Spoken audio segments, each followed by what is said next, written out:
Bonjour, bonjour, bonjour, bonjour à vous tous et bienvenue sur ma chaîne YouTube Kabibi Shogag avec moi-même, Maman Kabibi. Comme vous savez, tous les matins, on partage une pensée biblique avec une exhortation suivie d'un témoignage. Donc, n'hésitez pas à vous abonner et surtout à cliquer sur la cloche de notification pour être au courant dès qu'on poste une vidéo ou alors quand je serai en direct.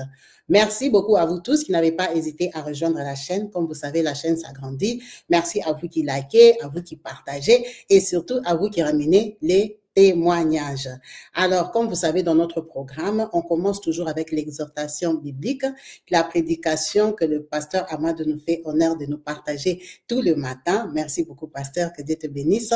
Et après ça, moi, je prends la relève avec le témoignage. Merci à vous tous. Donc, sans plus tarder, on va appeler le pasteur qui va nous conduire dans l'exhortation. Merci. Allô, Maman Kabibi. Paix et grâce sur toi et sur ta famille au nom puissant de Jésus. Paix et grâce sur tous ceux qui t'appartiennent au nom puissant de Jésus. Paix et grâce sur la team au nom de Jésus. Je suis très heureux ce lundi de vous retrouver encore et je dirais avec un sourire, vous m'avez beaucoup manqué. Et je crois que le week-end s'est très bien passé et que chacun de vous vague à la prière.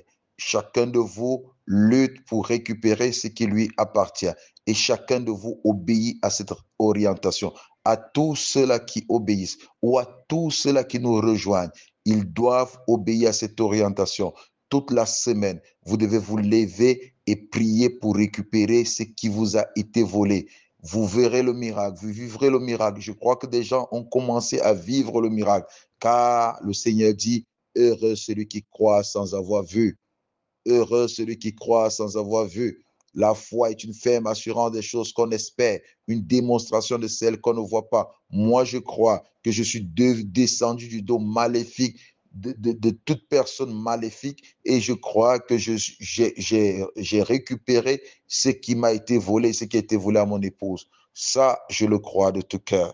Et je suis encore là ce matin pour vous donner une orientation, une direction de la part du Seigneur, un message pour vous aider à préparer votre semaine, pour vous accompagner dans votre semaine, parce que la semaine, ça se prépare. Et vous devez la préparer dans la prière, vous devez la préparer dans la foi, vous devez la préparer en ayant comme appui la parole du Seigneur.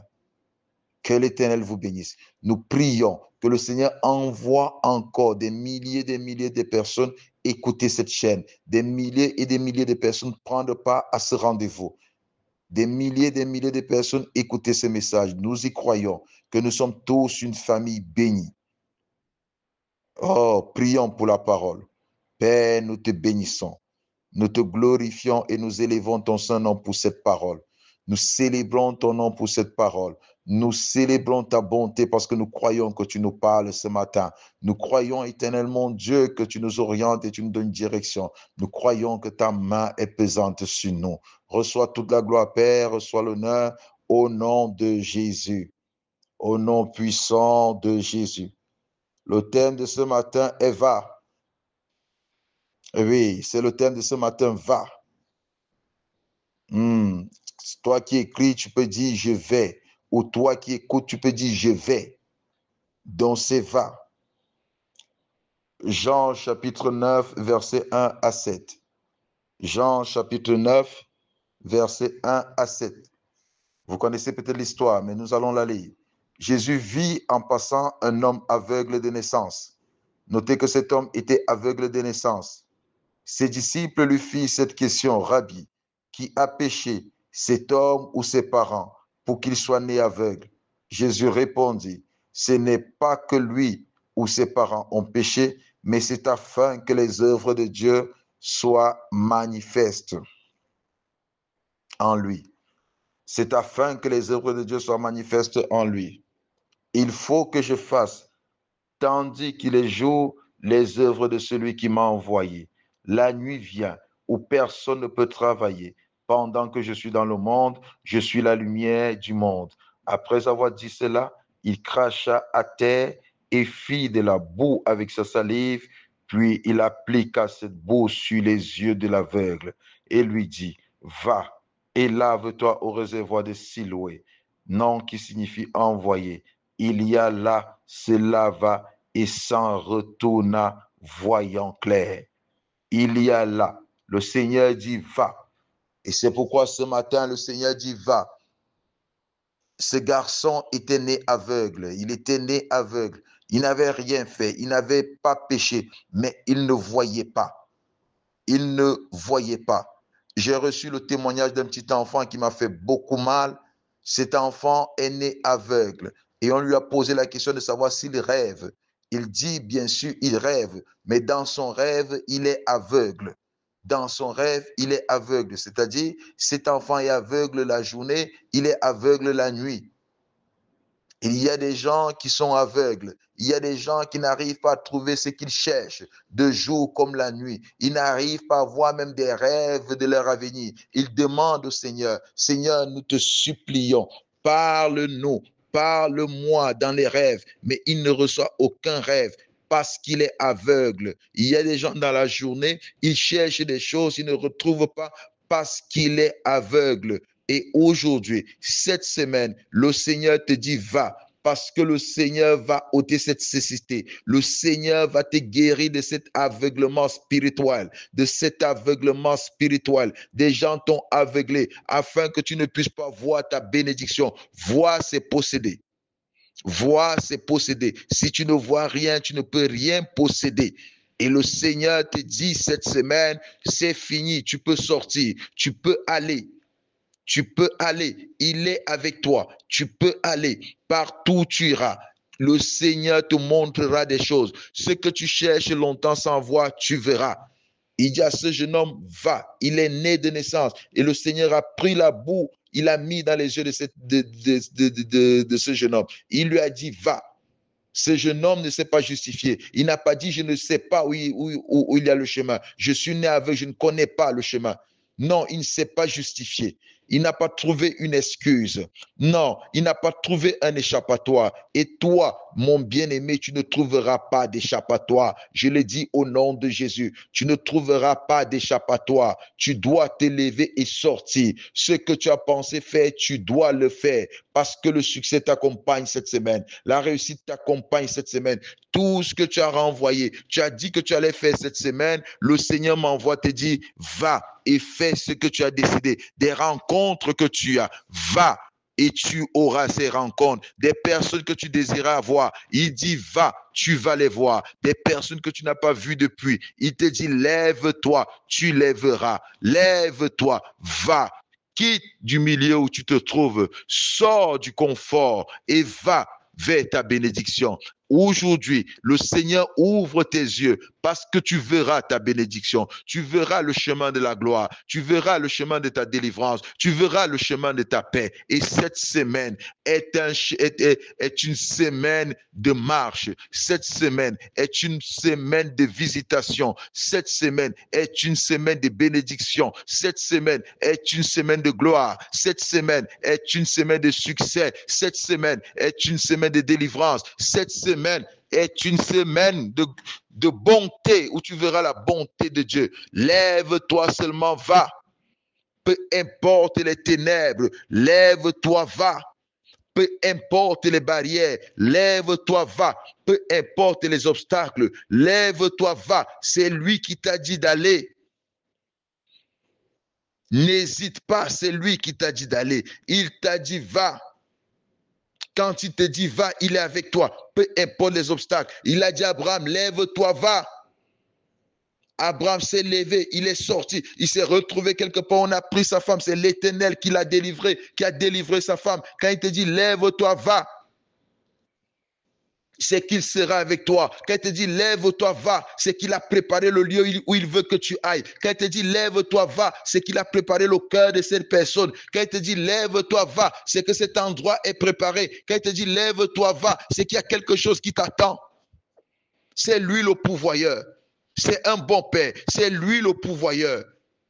Il t'a dit, va, c'est que le chemin est préparé. Va, c'est que les obstacles ont été ôtés. Va, c'est que les barrières sont tombées. Va, c'est qu'il y a quelque chose qui t'attend. Il te dit, lève-toi et va. Tu n'as pas besoin de t'inquiéter parce qu'il y a un miracle sur ton chemin. Il y a un miracle sur ton chemin. Il a vu les 2 lépreux qui se sont appelés 10 lépreux, qui se sont approchés de lui. Ils ont commencé à prier, ils ont commencé à crier, ils ont commencé à supplier le Seigneur. Il a dit, allez vous montrer chez les sacrificateurs. Allez vous montrer. Il n'a pas dit que vous êtes guéris, il a dit, allez vous montrer chez les sacrificateurs. Ils se sont levés, ils sont partis. Et pendant qu'ils étaient en chemin, l'un a été guéri. L'un a été guéri. Lève-toi, va, continue à prier. Lève-toi, va, continue à jeûner. Lève-toi, va, continue à écouter cette chaîne. Parce que sur le chemin, il y a un miracle. Lève-toi, va, continue à faire du bien. Lève-toi, va, continue à prendre soin des orphelins. Lève-toi, va, continue à prendre soin des veuves. Lève-toi, va. Lève-toi, va, continue à pardonner. Lève-toi, va, continue à supporter cela que tu supportes. Lève-toi, va, continue à faire du bien. Il dit cette semaine, lève-toi et va. Il y a des choses que tu ne faisais plus parce que tu étais découragé. Tu le faisais pour la gloire de Dieu, non pour les hommes. Tu étais découragé, le Seigneur dit, lève-toi, va. Il y a quelqu'un, tu penses l'appeler pour lui demander pardon. Le Seigneur dit, lève-toi, va. Il y a une personne que tu veux appeler, mais tu as la paresse quand tu veux l'appeler. Le Seigneur dit, lève-toi, va. Laisse ton orgueil tomber. Lève-toi, va. Ne trouve aucune excuse. Lève-toi, va. Va vers celui à qui tu as fait tort. Il te dit, va. Va. Lève-toi, va. Tu as un travail que tu cherches. Tu te dis qu'on ne va pas t'accepter. Le Seigneur te dit, lève-toi, va. Il y a des nouvelles lois qui sortent peut-être dans ton pays. Il y a des nouvelles lois dans ta famille. Le Seigneur dit, lève-toi, va. Tu as fait quelque chose qui n'a pas marché. Le Seigneur dit, lève-toi, va. Fais-le encore. C'est une question de se lever, d'aller. Les lépreux sont partis. Ils ne s'étaient pas vus guéris. Ils n'ont pas vu la lèpre quitter leur corps. Mais pendant qu'ils étaient en train de marcher, un miracle s'est produit au chemin. Ils ont été guéris. Bien sûr qu'un seul est revenu. Mais ce n'est pas ce qui m'intéresse. Ce qui m'intéresse, c'est qu'ils ont été guéris. En cours de chemin, ils ont été guéris. Trouve encore la force de marcher cette semaine. Trouve encore la force d'essayer. Il dit, lève-toi, va. Cet aveugle, peut-être, il connaissait ce réservoir de Siloué. Cet aveugle, peut-être, il s'était lavé plusieurs fois dans ce réservoir, mais il n'avait jamais été guéri. Mais quand le Seigneur lui a dit, lève-toi, va, il a dit, j'irai. Et il est parti. Et le résultat était différent. Parce que quand c'est le Seigneur qui parle, il envoie déjà les anges préparer le chemin. Quand le Seigneur parle, c'est qu'il a déjà préparé le chemin. Naaman, un lépreux, un bon guerrier,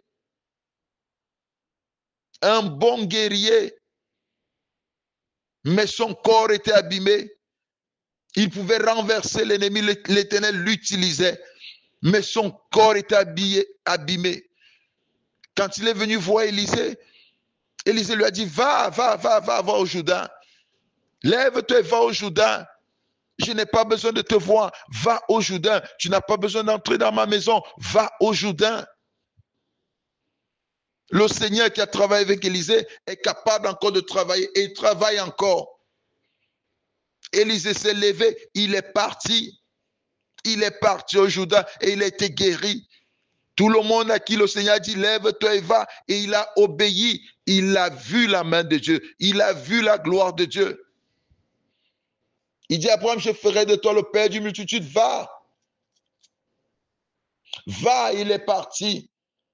Tu ne peux pas t'arrêter. Tu ne dois plus t'asseoir. Même si tu étais fatigué, lève-toi, prends courage. Même si tu étais découragé, le découragement n'a plus de place sur toi. N'a plus de place en toi. Lève-toi, va. Même si tu étais dessus, tu peux encore faire confiance. Lève-toi et fais encore confiance. Engage-toi. Lève-toi et va. Et pendant que je parle, le Seigneur me dit, il y aura des rencontres miraculeuses. Le Seigneur me dit, je parle à une femme qui était invitée le week-end, elle a refusé de partir parce que cet homme l'avait dessus. Elle s'est sentie humiliée, elle s'est sentie trahie. Le Seigneur me dit, lève-toi, va. Lève-toi et va. Lève-toi et va. Ça ne sera plus comme la fois passée. Cette fois-ci, ça sera différent. Cette fois-ci, ça sera différent. Parce que c'est moi qui te dis de te lever. Tu avais fait quelque chose, tu avais commencé avec ton intelligence, tu avais commencé avec ta force. Mais moi, je te dis cette fois, va. Parce que je suis avec toi, je serai avec toi. Cette semaine, ce n'est pas une semaine d'hésitation. Ce que le Seigneur mettra dans ton cœur, lève-toi et fais-le. Le projet que l'Éternel mettra dans ton cœur, lève-toi et fais-le. Ne regarde pas si tu as l'argent ou tu n'as pas. Va. Va de l'avant dans ce projet. Va de l'avant. Si le Seigneur te dit, va rencontrer quelqu'un, va. Lève-toi et va. Si Ruth n'avait pas écouté la voix de Naomi comme étant la voix de Dieu, elle serait toujours là chez Naomi en train de laver les marmites. Une veuve qui marche avec une vieille veuve, elle est veuve jeune, elle marche avec une vieille veuve. Ruth ne sait pas comment elle va faire. Tout ce qu'elle doit écouter, c'est une voix qui lui dit va. Elle arrive avec Naomi. Cette veuve n'a pas d'héritage. Cette veuve n'a rien parce qu'ils ont quitté le pays. Ils ont fui la famine. Quand ils reviennent, ils n'ont plus rien. Ils n'ont plus rien. Ils n'ont plus rien parce qu'ils étaient partis sans Dieu. Et quand ils sont revenus, Naomi était là avec sa belle-fille Ruth. Ils n'avaient rien à manger, ils étaient là. Mais Ruth a dit, ma belle-fille, lève-toi, va glaner dans le champ de Boaz. Lève-toi, va. Elle s'est levée sans discuter, elle est allée. Elle a vu, elle a été remarquée. Parfois sur le chemin de l'obéissance, parfois sur le chemin de ton travail, parfois sur le chemin du métro, parfois sur le chemin. C'est là-bas que tu rencontreras ta bénédiction. C'est un coup de chemin que tu rencontreras ta gloire. C'est un coup de chemin que tu rencontreras ta gloire. Parce que Dieu te dit, lève-toi, va. Elle est partie, elle a été remarquée par Boaz. Et un soir, Naomi lui dit, lève-toi, va te coucher au pied de Boaz. Oh, elle s'est levée, elle est partie. Grâce à elle est l'ancêtre de Jésus, une païenne comme Ruth. Elle a un livre à elle seule. Même Naomi n'a pas de livre à elle seule. Même Sarah n'a pas un livre qui porte son nom. Même Rebecca n'a pas un livre qui porte son nom. Cite-moi le nom d'une femme qui a un livre qui porte son nom. Si ce n'est pas Ruth, si ce n'est pas Esther. Esther, parce que son frère, son oncle lui a dit, lève-toi, va. Pendant qu'on voulait tuer son peuple, son oncle lui a dit, va voir le roi, plaide pour nous. Et Esther est entrée dans le jeûne. Elle a dit, s'il faut mourir, je vais mourir. Il y a des choses que tu dois risquer. S'il faut mourir, je vais mourir. Lève-toi, va. Va. Elle s'est levée, elle est partie. Aujourd'hui, elle a un livre qui porte son nom. Ruth s'est levée, elle est partie. Aujourd'hui, elle a un livre qui porte son nom. Naomi s'est levée, elle est partie. Aujourd'hui, Esther, excusez-moi. Ruth s'est levée, elle est partie. Elle a un livre qui porte son nom. Esther s'est levée, elle est partie. Elle n'est pas morte parce que Dieu l'a protégée. Elle a un livre qui porte son nom. Quand l'Éternel te dit, lève-toi, va, il protège tes arrières. Oh, faut pas avoir honte. Si je vais, on va m'humilier. Si je vais, on va me rabaisser. Comme la dernière fois, j'étais parti, on m'a rabaissé. Qui t'a dit qu'on va te rabaisser? Quand l'Éternel te dit, lève-toi, va, il protège tes arrières. Il protège tes arrières. Il protège tes arrières. Quand il te dit, lève-toi, va, il veille sur ta personne. Quand il te dit, lève-toi, va, le chemin est préparé. Il enlève les obstacles. Quand il te dit, lève-toi, va, c'est qu'il veut faire de toi une merveille. Il veut faire de toi une renommée. Il a dit, lève-toi, va. Lève-toi, va.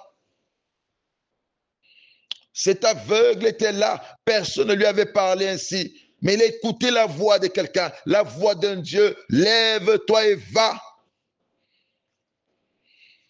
Lève-toi et va. Oh, le Seigneur te dit, va visiter cette personne, va visiter cet orphelin. Lève-toi et va. Lève-toi et fais ce que l'Éternel te dira. Va. Va donner cette action de grâce. Va visiter cet orphelinat. Va visiter cet orphelin. Va faire ce don à ce serviteur de Dieu. Va faire ce don à cette servante. Va faire ce don à cette ONG. Lève-toi, va. Lève-toi, va. Cette semaine sera une semaine miracle pour toi. Lève-toi, va. C'est une orientation claire parce que le Seigneur veut opérer un miracle sur ta vie, dans ta vie. Il te dit, lève-toi, va. Tu ne dois pas trouver d'excuses. Tu n'as pas d'excuses.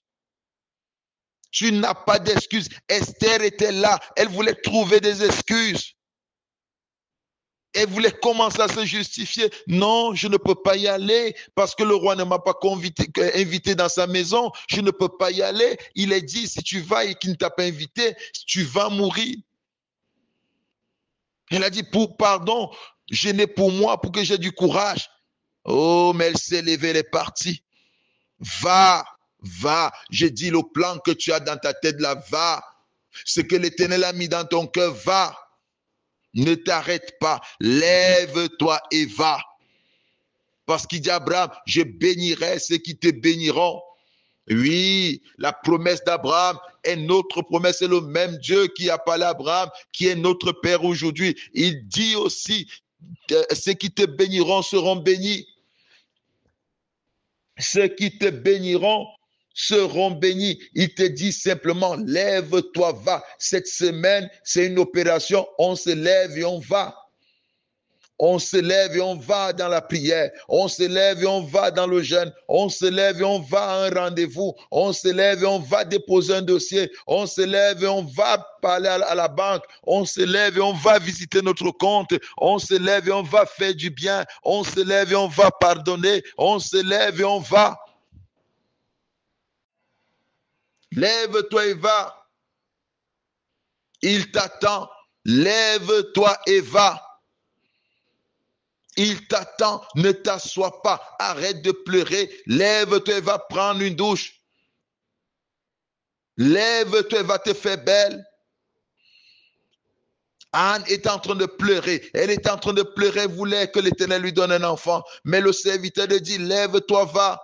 Parce que l'Éternel t'accorde ce que tu lui as dit. Quand elle est partie, elle a arrêté de pleurer. Elle a arrêté de pleurer. Quand elle est partie, elle a arrêté de pleurer. Elle a mangé parce que l'Éternel lui a dit, lève-toi et va. Je dis, arrête, ne reste plus assise à pleurer. Ne reste plus assise à te lamenter. Ne reste plus assise.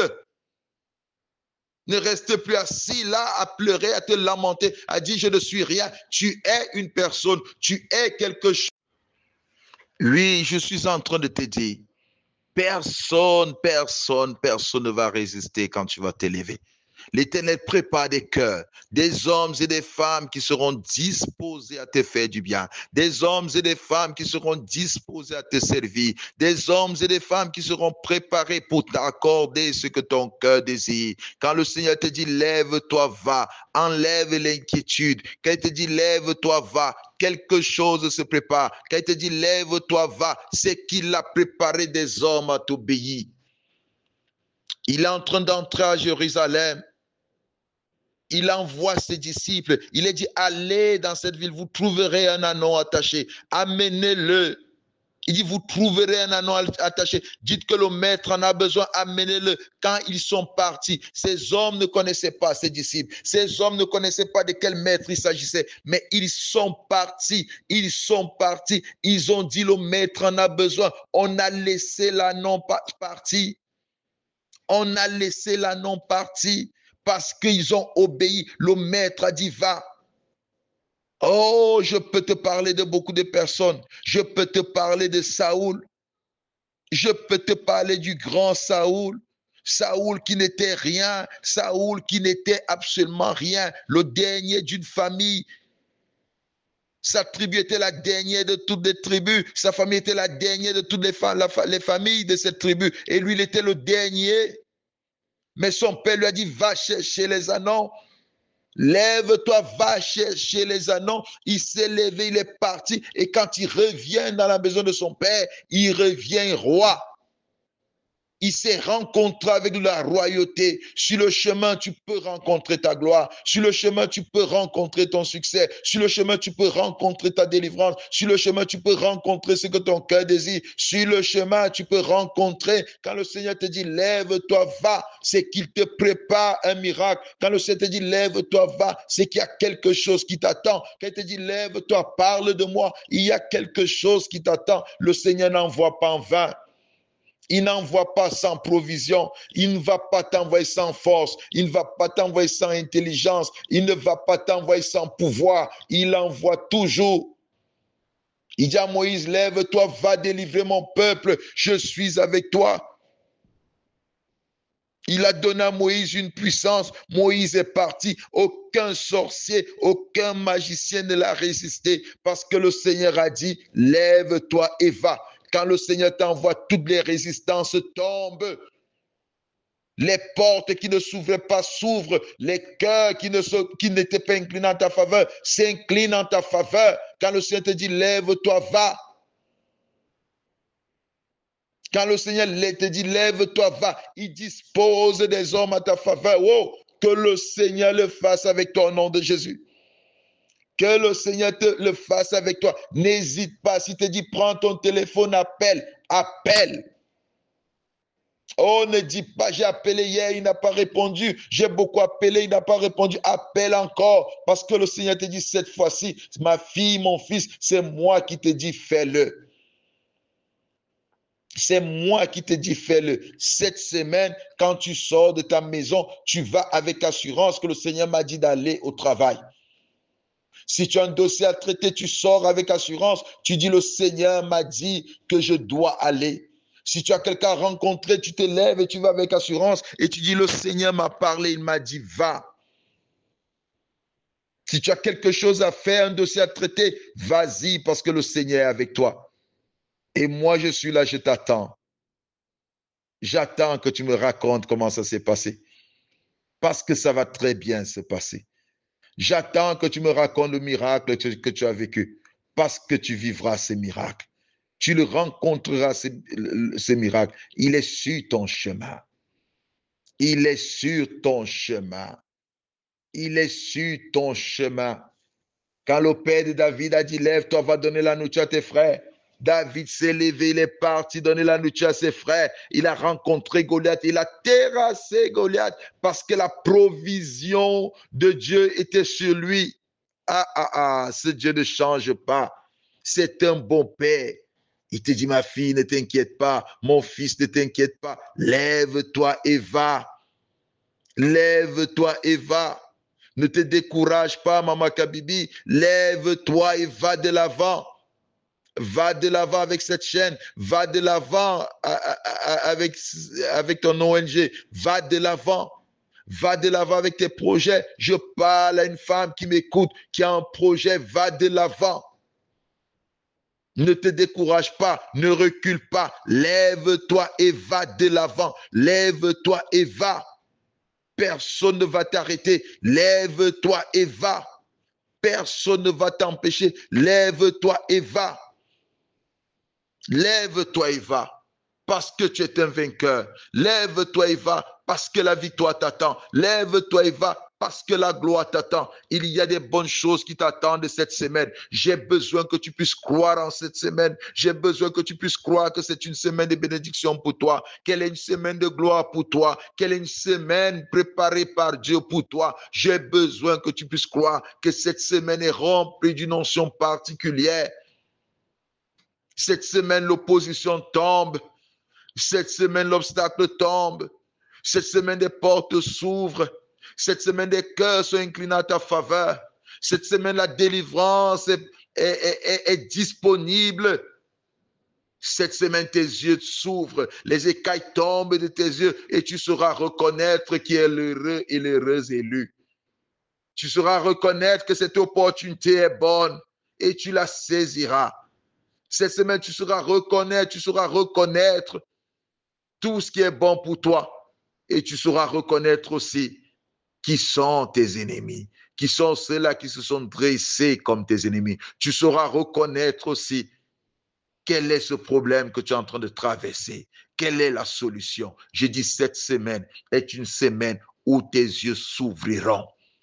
Je suis assis, j'attends ton témoignage parce que je sais que tu témoigneras. Je sais que tu vivras la gloire de Dieu. Lève-toi parce que cette maladie t'a laissé. Lève-toi parce que cette oppression t'a laissé. Lève-toi parce que cette dépression t'a laissé. Lève-toi parce que ces esprits t'ont laissé. Lève-toi. Lève-toi.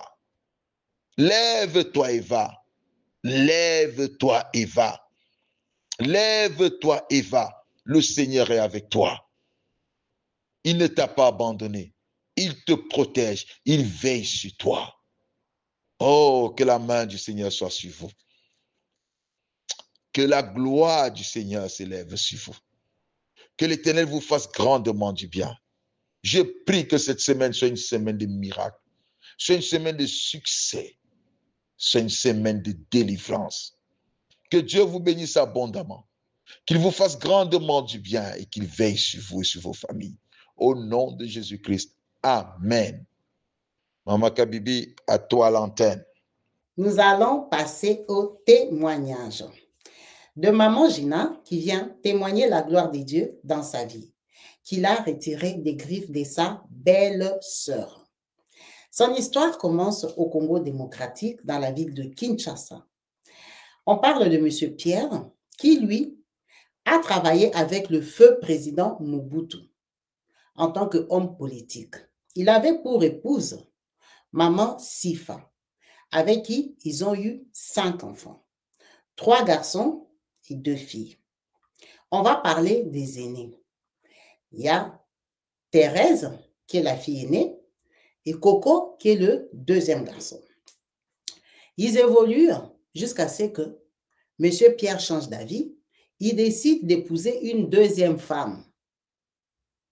Il épouse Madame Gétou. Gétou, elle fait 3 enfants. Florent et les restes.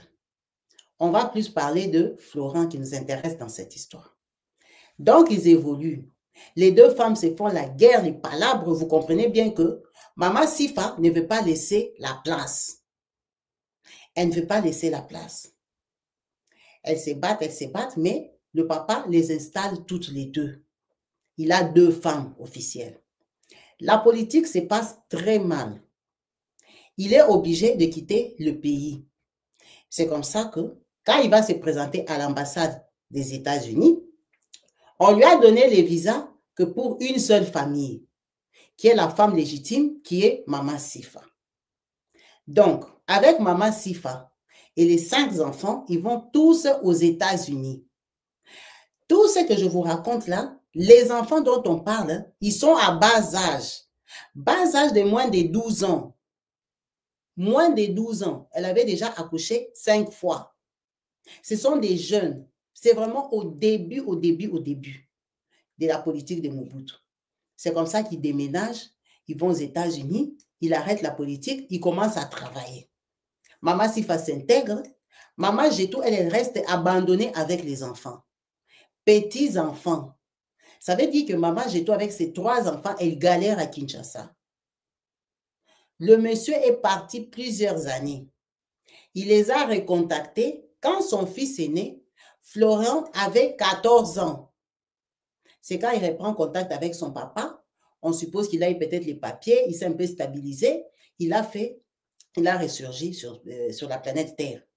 Donc, il reprend à parler avec Maman Gétou, mais il n'y a plus d'amour. Il a la réalité des États-Unis. Il n'a plus les délires du Congo d'avoir plusieurs femmes. Donc, il appelle pour les enfants. Effectivement, quand il appelle pour les enfants, il se rend compte que Florent est un garçon très poli, très docile. Ce qu'il lui donne comme ordre à partir du téléphone, à partir des États-Unis, l'enfant exécute. Et les frères et sœurs, donc on va dire Thérèse et Coco, et qui étaient un peu plus âgés quand ils sont partis, ils se souviennent de Florent. Donc, de temps en temps, là-bas aux États-Unis, pour les narguer, il appelle. Mais quand ils appellent, lui, il est toujours très poli et très docile. Ça veut dire qu'il garde une bonne relation Florent avec, il y a Thérèse et il y a Coco. Les années passent. Quand les années passent, le papa prend de l'âge, le papa décède. Il décède aux États-Unis. Ça veut dire que maintenant, la relation reste par bon sens. Parce que nous ne sommes pas obligés de nous fréquenter. Quelques années après, la maman aussi décède. Maman Sifa. Ça veut dire que les enfants des États-Unis restent orphelins des pères et des mères. Mais ils ne peuvent pas se référer à maman Jetou, c'était la rivale de leur maman. Donc la vie continue, c'est par bon sens qu'ils gardent des relations avec Florent. Ils ont la bonne idée de faire venir Florent aux États-Unis parce qu'il est très, très poli. Quand on fait venir Florent aux États-Unis, il est bien adulte. Il a grandi au Congo-Kinshasa, il a eu les bacs, il a eu le temps de chômer. Donc, Florent est venu aux États-Unis à plus de 25 ans quand il arrive aux États-Unis. Vous comprenez que c'est par pitié. Il vient aux États-Unis, il y a Thérèse, l'aînée, de la première femme, est déjà mariée. Ya Thérèse est mariée à Ya Papi. Papi, c'est le mari de Ya Thérèse. C'est un Congolais de Kinshasa, un immigré, qui lui a épousé aussi Ya Thérèse, soi-disant pour les papiers. C'est ça les rumeurs, les bavardages, les Congossas, les gens de Dallas. Ah, on vous connaît déjà. Donc, Ya Thérèse est mariée. Ça veut dire que vivre avec ces messieurs-là, qui viennent de Kinshasa, ça l'a remise dans le bain de Kinshasa. Elle a recommencé à apprécier les Quinois. Mais de toute façon, avec son frère, Yakoko, ils ont décidé de faire venir leur demi-frère, Florent, pour qu'il vienne se battre aux États-Unis. Quand Florent arrive, il atterrit chez Ya Thérèse. Il s'entend super bien avec son mari, monsieur Papi. Avec Papi, ils sortent, ils font la vie, ils lui montrent vraiment les États-Unis, ça branche, ça match. Ils deviennent très complices. Ça veut dire que Papi, le mari de Thérèse, et Florent sont les styles des gens qu'on appelle le vrai Quinois, le vrai Congolais. Quand il faut saper, il sape. Quand il faut, hein, vous comprenez un peu. Ce n'est pas les Congolais là qui prétendent là, comme ça, non. Ce sont les Congolais cool, qui vivent la quinoiserie. Voilà. Donc, les deux, ils s'entendent super bien. Il y a Thérèse, elle commence à trouver que depuis que Florent est venu aux États-Unis, son mari sort trop. Ce sont des buveurs, des ambianceurs, vraiment des Quinois. Or, elle a grandi aux États-Unis. Donc, elle n'apprécie pas trop. Elle dit à son petit frère à elle, Coco, de récupérer Florent. Bon, quand on récupère Florent, il arrive chez Coco. Chez Coco, on commence à les traiter des voleurs, des, je ne sais pas quoi, orgueilleux. On les traite n'importe comment. On les diminue. Ça, c'est sans compter que sa propre sœur qu'il avait bien accueillie, vu que son mari, ou il a trompé, ou il sortait trop, à chaque fois, elle le descendait. Elle avait l'habitude de lui rappeler que lui, il est Congolais. Que lui, Florent, qu'ils ont fait venir là, c'est un Congolais. Alors, je ne sais pas qu'on dit aux gens qu'ils sont Congolais. Ça veut dire qu'ils sont quoi? Parce qu'il y a des Congolais qui insultent les autres qui sont Congolais. Alors, ils les insultent ou ils les qualifient. C'est compliqué. Donc, elle, quand elle veut les mépriser, elle dit qu'eux, ce sont des Congolais. Parce qu'en fait, elle avait aussi la nationalité américaine. Il est très, très, très mal à l'aise chez son frère Coco. Il quitte chez Coco, il part encore chez les plus petits. Ça ne marche pas. Il a fait tous les 5 frères aux États-Unis dans l'humiliation sans papier. On le prend de haut, on le méprise, mais c'est lui qui doit envoyer l'argent chez eux. Donc, vous-même, vous comprenez un peu la vie des États-Unis. Il ne s'en sort pas. Il voit que les papiers ici aux États-Unis, je ne vais pas attendre des années et des années. On lui dit que tu peux faufiler Canada, tu vas rentrer là-bas. Peut-être au Canada, tu peux avoir la chance. Donc, après tous les mépris, les insultes, les qualifications d'être voleur qu'il ne supportait plus, il a décidé de partir au Canada sans papier. Il a forcé la route, il est entré au Canada. Quand il arrive au Canada, à Montréal, il a ses petites connaissances vite fait. Il voit une jolie fille qui passe sur la route comme ça, que celle-ci qui a la démarche angélique comme ça, c'est qui? C'est maman Gina. Maman Gina, elle est née au Canada. Elle ne connaît pas le Congo. C'est une fille d'Europe, des États-Unis, du Canada. Donc, il lui fait des avances. Elle tombe sur les charmes. Il lui dit le premier jour que lui n'a pas de papiers. C'est ça qui l'a tiqué. Elle a dit, ce garçon est véridique. Il a dit, moi, quand je suis là, je te drague. Il faut savoir que moi, je n'ai pas les papiers. Donc, demain, il ne faut pas venir dire que je t'avais dragué pour les papiers. Je te drague pour l'amour. Ah, si c'était pour les papiers, je n'allais pas te dire, j'allais justement t'enceinte. Moi, je t'aime. Moi, je vais être ton mari. Donc, elle a aimé sa franchise, elle a aimé sa simplicité, son honnêteté, elle a accepté. Donc, très vite, quand je vous dis très vite, ils se sont mis ensemble pour qu'elle lui donne les papiers. Elle est tombée enceinte. Tout ça là, quand Florent est parti au Canada, bien sûr que ceux qui sont aux États-Unis, ils ont râlé, ils l'ont critiqué. On l'a fait venir ici. Maintenant, il nous montre qu'il connaît le Canada. Il ne va pas s'en sortir. Il a fait 5 ans ici sans papier. Qu'est-ce qu'il vaut? Qu'est-ce qu'il est? Qu'est-ce que? OK. Avec Gina, Gina met au monde. Gina va les déclarer partout. Ils font 2 enfants avant que Florent ait les papiers et décide de l'épouser. Parce que lui, il voulait l'épouser. Donc, quand il a eu ses papiers après 2 enfants, il dote Gina. Quand il dote Gina, il prévient ses frères qui sont aux États-Unis parce qu'ils se parlent. Ils s'adressent la parole, même si c'est critique, vous-même, vous savez, les gens qui viennent de 2 familles différentes. Il les invite au mariage. Ceux qui sont venus, les autres ne sont pas venus. Bref, c'est après la dot que Thérèse décide maintenant de venir au Canada. Elle vient au Canada pour la première fois. Elle vient rencontrer Gina chez elle. Gina a les papiers, elle est canadienne, il y a tout, vous-même, vous savez. Quand elle arrive, elle comprend que Gina est comme elle. Genre, elle est blanche. Hein? On va aller en français simple. Elle est intégrée. Elle n'est pas comme une Congolaise de Kinshasa. Donc, Thérèse est très surprise. Elle se demande comment il a fait pour convaincre une fille comme Gina. Donc, quand elle arrive, elle est gentille, hein, c'est moi qui l'ai fait venir aux États-Unis, patati patata, vous avez déjà 2 enfants, c'est bien, on avait appris pour les mariages et tout et tout. Ça, c'est le premier voyage. Dans le premier voyage, quand elles restent à la maison toutes les deux, elle commence à lui raconter un peu. Ah, tu connais quand même que, tu sais que moi et lui, nous sommes demi-frères.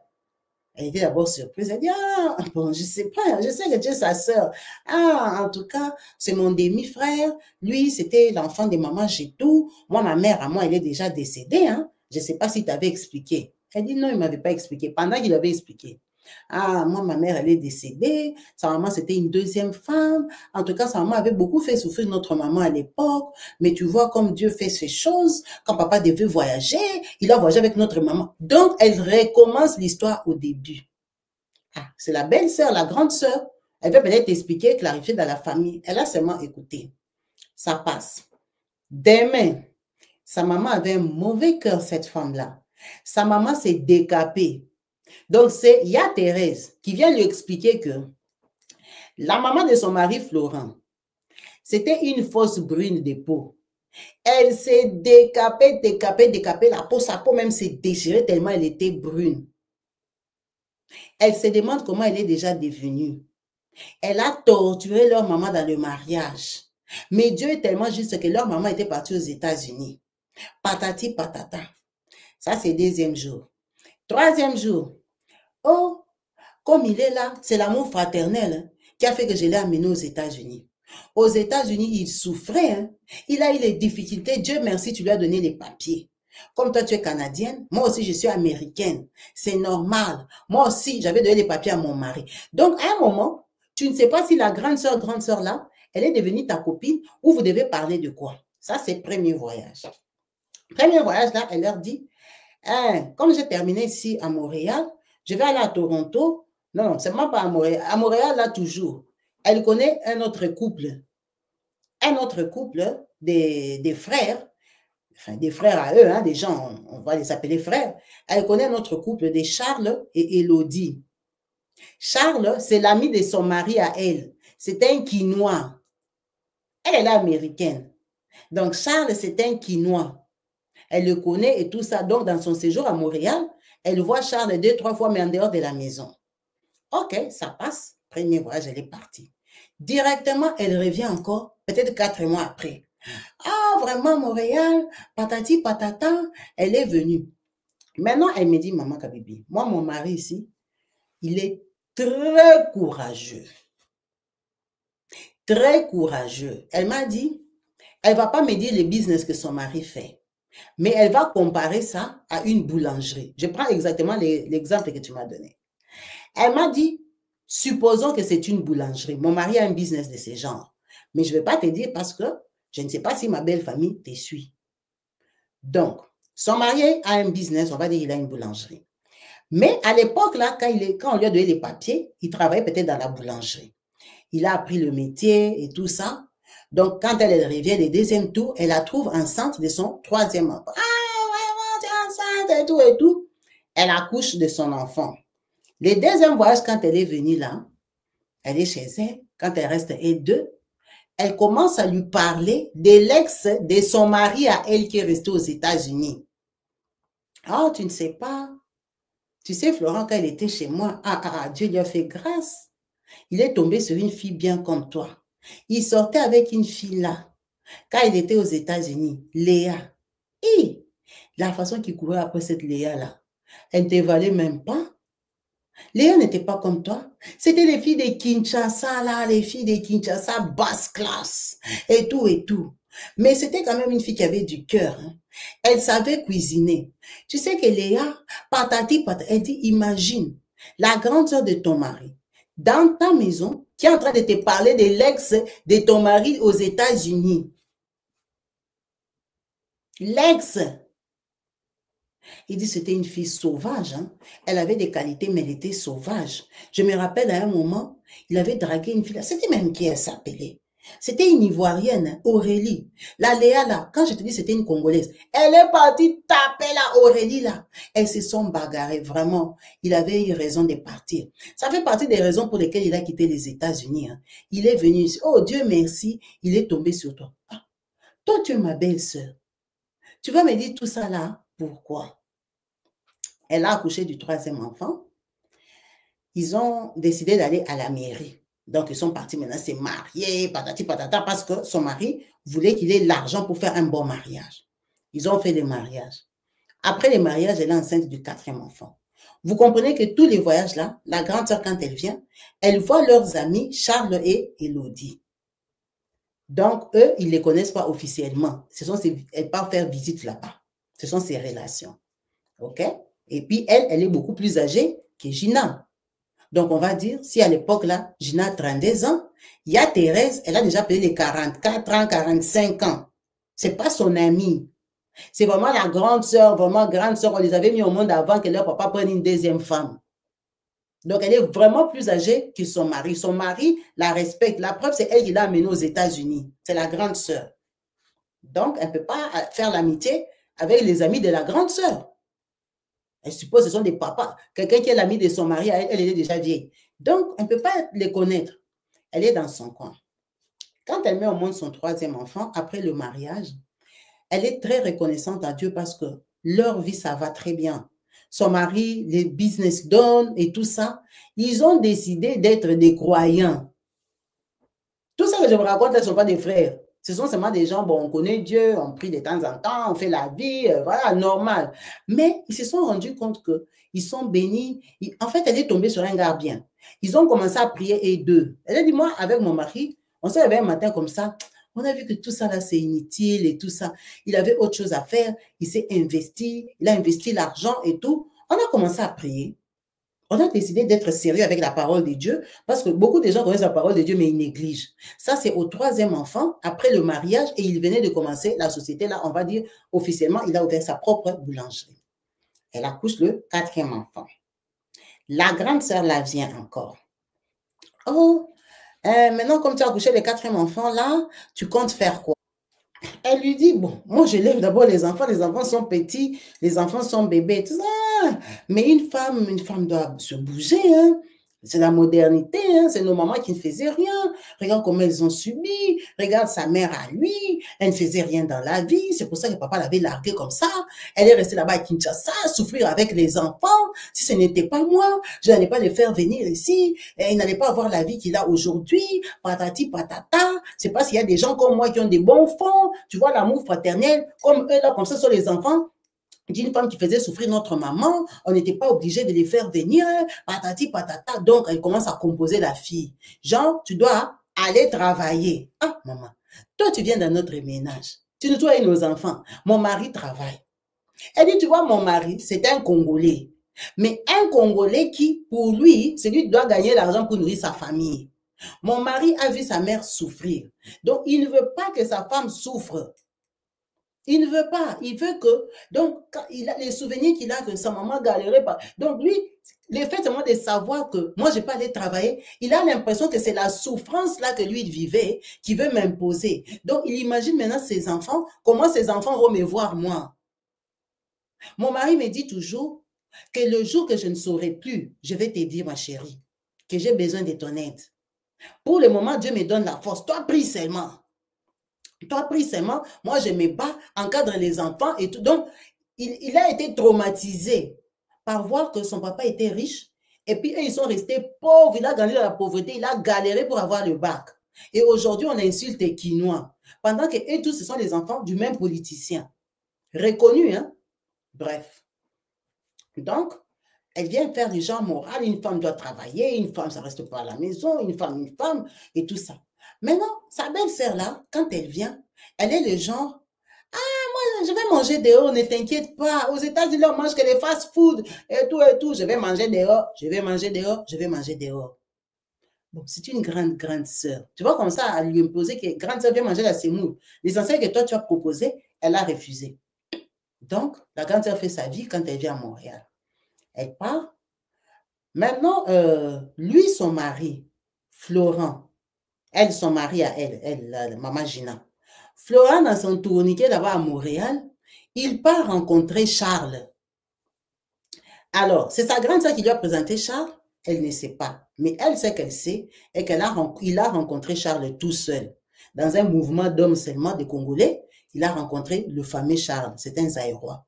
Donc, il commence à sympathiser. Moi, je suis le frère de Thérèse. Ah, Thérèse des États-Unis. Directement, ça accroche. Il commence à discuter. Mais maintenant, elle me dit, dans Montréal, là, c'est très grand. C'est comme si ils habitent au nord et lui, il habite au sud. C'est très loin. Ils ne peuvent pas se rencontrer, en fait. Il faut vraiment les projets, les programmes qu'on va se voir. Ce n'est pas comme si tu sors dans la rue, comme ça, tu vas le cogner. Non. À moins que vous ayez vraiment dans les mêmes coins. C'est loin. C'est deux villes différentes. Vraiment, c'est très loin, là où ils habitent. Donc, elle, spécialement, elle n'est pas intéressée par ça. En plus, les Charles, là, ils sont beaucoup plus âgés qu'eux. Mais lui, il a fait Charles comme son vieux, sa personne. Maintenant, en causant avec Charles, hein, il vient de comprendre que la femme de Charles, bon, l'âge, ça va. Hein. Charles, genre, il a épousé une jeune femme. Jeune femme qui est de leur génération à eux. Donc, si Charles a les 45 ans, la femme de Charles peut avoir peut-être les 36 ans. Et eux aussi, ils ont les 33, les 34, hein, vous voyez. Donc, la femme de Charles, hein, c'est quand même la fraîcheur, nouvelle génération. Donc, ils sympathisent. Ils sympathisent parce que la femme est jeune. Mais ils habitent très loin. Ils ne peuvent pas commencer à se voir tout le temps. Ils se sont invités mutuellement. Déjà parce qu'ils ont, ils ont sa sœur au milieu, non? Sa sœur qui est aux États-Unis. Donc, il y a le respect, ils se sont rapprochés. Ils commencent à parler, ils échangent. De temps en temps, c'est pas trop régulier, mais ils se connaissent. En un mot, c'est ça. Maintenant, lui, son mari, il a eu le projet, la boulangerie qu'il avait. Elle est dans leur quartier au sud de Montréal. Maintenant, il a envie d'extendre, d'ouvrir la même boulangerie au nord de Montréal, du côté où Charles vit. C'est comme ça que, quand il part faire ses démarches-là au nord de Montréal, Charles le voit. Donc, il dit, ah non, mon vieux, je vais ouvrir la boulangerie ici. Ah, mais c'est bien. Ils discutent, petit courage. Maintenant, Charles, c'est l'ami du mari d'Eya Thérèse. Vrai ami, poteau, depuis l'Afrique. Ça veut dire qu'en parlant, il dit, ah, j'ai vu ton beau, le petit là, il est courageux. Il veut venir ouvrir hein, la boulangerie dans mon coin. Le beau-frère aussi, il a dit à Ya Thérèse. Directement, Ya Thérèse téléphone hein, Florent. Oh, Florent, bonjour et tout. Ah, toi, tu me caches des choses. Il dit quoi? Oh non, tu commences à ouvrir une autre boulangerie là-bas, vers chez Charles, et tout, tu ne m'as pas dit. Ah, non, c'est seulement comme je me bats, je suis en train de chercher même un petit local et tout. Elle dit, écoute, j'ai l'impression que ton truc là, il marche trop bien, hein? Tu t'en sors avec. Alors, au lieu de prendre un petit truc, hein, moi, ce que je te propose est que moi, j'investisse 10 000 $ américains dans le business. On fait partenariat. Comme ça, ne prends pas un petit truc, tu prends un grand truc une fois pour toutes. Comme ça, moi aussi, j'ai les intérêts dedans parce que ton business, là, je vois que ça marche très bien. Il dit, ah, grande sœur, il n'y a pas de soucis et tout ça. Je vais réfléchir, je vais faire un peu les calculs, la comptabilité, voir la probabilité de la chose. Comme eux, ils ont commencé à prier, ils sont devenus des frères, des vrais chrétiens, hein? Il y a la transparence. Donc, il vient dire à sa femme, regarde, ma grande soeur me propose 10 000 et tout ça. Sa femme lui a dit, écoute, elle m'a dit, Maka Bibi, ça, c'était le gros défaut de mon mari.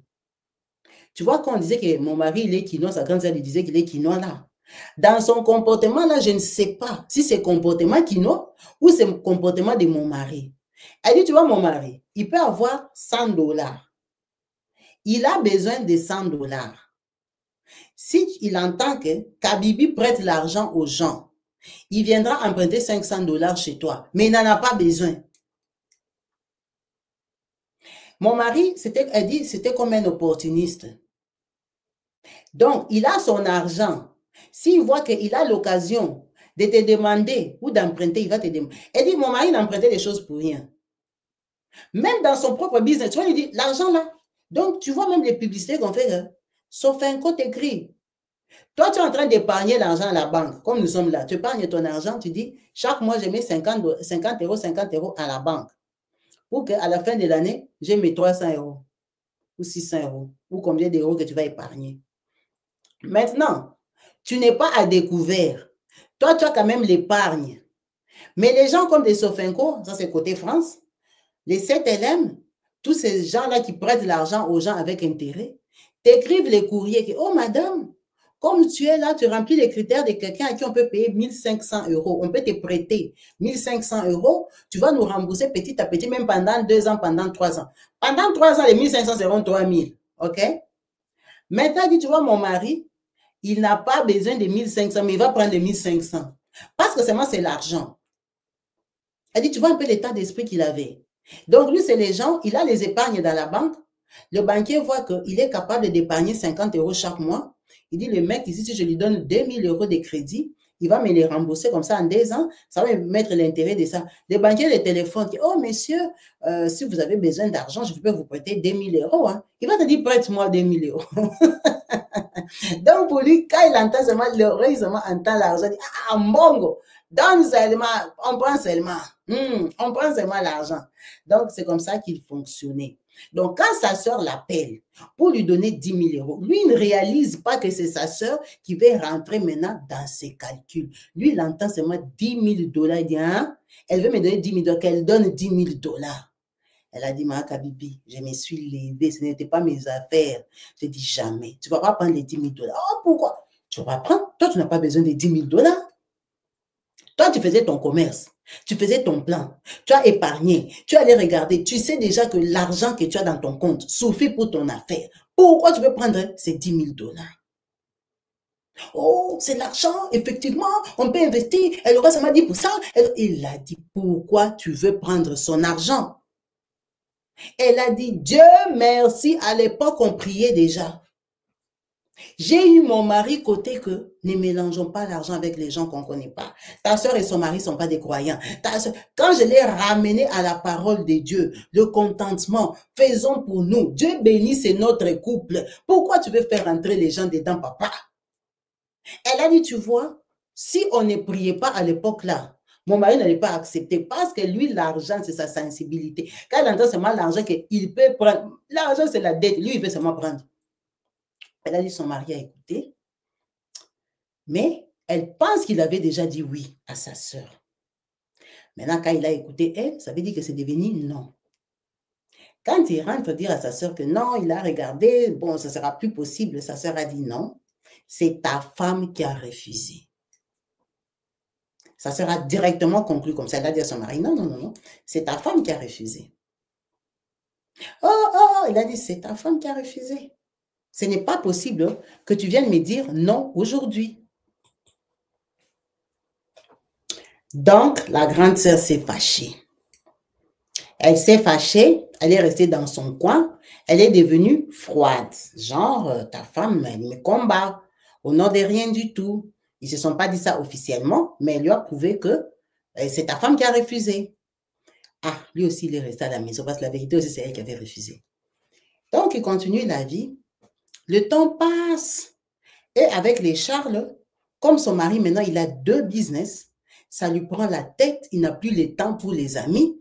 Avec la femme de Charles, c'est dit, ah, de temps en temps, ah, Elodie, comment tu vas? Ça va, ma petite, et tout ça. Elle a accouché son 4e enfant.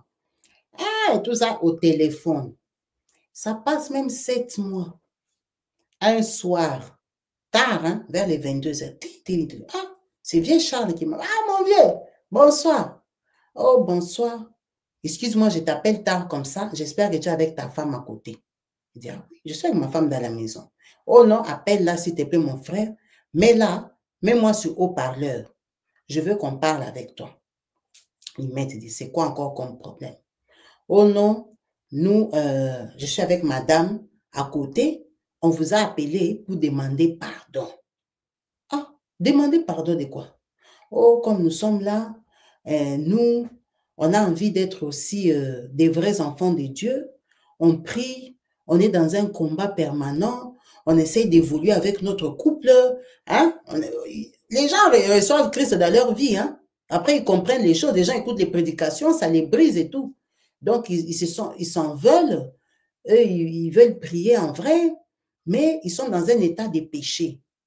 Ils les ont appelés, comme ils sont là-bas, lui, Charles et sa femme, pour leur demander pardon. Eh, mon vieux, dis-moi le problème qu'on a, c'est quoi? Oh non, tu vois comme on est là, ta grande sœur, il y a Thérèse. Comme elle vient chez moi ici, depuis qu'elle a commencé à venir au Canada, elle est venue ici, elle nous parlait de toi et ta femme, sans qu'on te connaisse. Mais Dieu a fait des choses que moi-même, je t'ai rencontré sur la route, on a sympathisé, tu es devenu mon petit. Bon, comme on se fréquente avec madame là, il y a Thérèse et madame, même pas madame, et moi aussi dedans. Elle nous appelle presque tous les soirs. Ça va faire 7 mois. Et pour vous insulter. Maintenant, la culpabilité est que nous aussi, on vous insulte. Hein? J'ai dit oui, oui. Ma femme et moi, on vous insulte aussi. Pendant qu'on se voit ici à Montréal, pendant que nous, on se voit, on mange, on cause, tu m'appelles, je t'encourage pour ton business, mais chaque soir, je t'insulte avec ta grande sœur. Donc, si elle nous appelle 2 fois par semaine, les 2 fois qu'elle va appeler là, on vous critique, on vous savonne. Nous aussi, nous sommes des partisans, ma femme et moi. On insulte vos enfants, on insulte vos voitures, on insulte vos business. Ta grande sœur, elle a dit que ta maman s'est décapée. Ta grande sœur, elle a dit que ta maman, elle va arracher le mariage à sa maman. Elle est trop bonne, c'est pour ça qu'elle t'a mené en Amérique. Ta grande sœur a dit que ta femme va mourir en accouchant. Son travail, c'est accoucher, pondre. Pour son petit frère qu'elle a fait venir en Amérique, elle n'a pas bénéficié. Ta grande sœur a dit, elle t'a proposé 10 000 $ pour les affaires. Elle proposait l'argent hein, pour avoir des bénéfices communs. Elle ne te demandait pas. Mais aujourd'hui, tu as refusé pour une fille que toi tu as trouvée au Canada. Si elle ne t'avait pas amené dans cette Amérique, tu n'allais jamais rencontrer cette fille-là. Donc, tu as fait le choix de la femme avant son choix à elle. Ta grande sœur n'a rien bénéficié sur te faire venir en Amérique comme elle est là. Vous êtes des mauvais. Nous aussi, on avait mis la bouche, on vous a critiqué. Ta grande sœur a dit, depuis qu'elle est elle, elle n'a jamais mangé dans ta maison parce que ta femme ne s'est pas préparée, parce que ta femme est indigne, Parce que ta femme n'est pas capable de la nourrir, elle. Parce que la parole de Dieu dit, elle ne va pas manger le pain de ta femme pour rien lui devoir. C'est dans la Bible. Ne mange pas le pain de quelqu'un pour être redevable. Elle n'a jamais mangé dans ta maison. Et toi, tu le sais et tu n'as jamais rien dit. Jamais. Ta femme, à part pondre les enfants, elle ne fait rien. C'est elle qui bénéficie aujourd'hui de l'Amérique qu'elle avait payé les billets pour que toi tu viennes. Donc, investir l'argent, tu as refusé. C'est donner que tu vas donner. Il a dit, mon frère, comme tu me vois là, moi ton vieux, tous les soirs je t'insulte au téléphone. On t'insulte tellement qu'on commence à créer même les injures. On trouve des motifs pour vous insulter, vous descendre, nous tous ensemble avec eux. Ça nous a fait la culpabilité. Parce qu'à chaque fois qu'on termine, on se regarde avec ma femme, on se trouve comme bête, comme sale. Parce qu'en réalité, avec toi, on n'a pas de problème. Elle nous parle, elle arrive à nous emballer, nous mettre dans son mood, dans l'esprit qu'il apporte, dans sa façon de penser en fait. Elle nous emballe avec elle. On t'insulte, on te descend pour des problèmes que nous et toi, on n'a pas. On n'a pas de problème, mais nous, on t'insulte tous les jours comme tu nous vois là-bas. On t'insulte au moins 2 fois par semaine. Ça crée comme la haine en nous. Mais maintenant, les jours comme ça, quand on te regarde, moi, je suis content de te voir faire les business, mon frère. Si je te dis que je suis jaloux, c'est faux. Je ne suis pas jaloux de toi. Moi, je te trouve un garçon courageux. Pour un garçon qui est venu de Kinshasa, tu viens d'arriver à peine 10 ans ici au Canada. Tu fais des grandes choses. Vous comprenez que tout ça, là, les années passent, hein? Tu fais des grandes choses, tu es devenu un patron beau gosse, moi je t'apprécie, tu es un petit courageux, mais regarde, moi ton vieux, tous les jours je t'insulte. Ce n'est pas possible et ce n'est pas normal. Nous aussi on veut la bénédiction. Donc on a dit, on commence déjà par vous demander pardon et puis dire à ta soeur que nous on ne veut plus cette relation-là.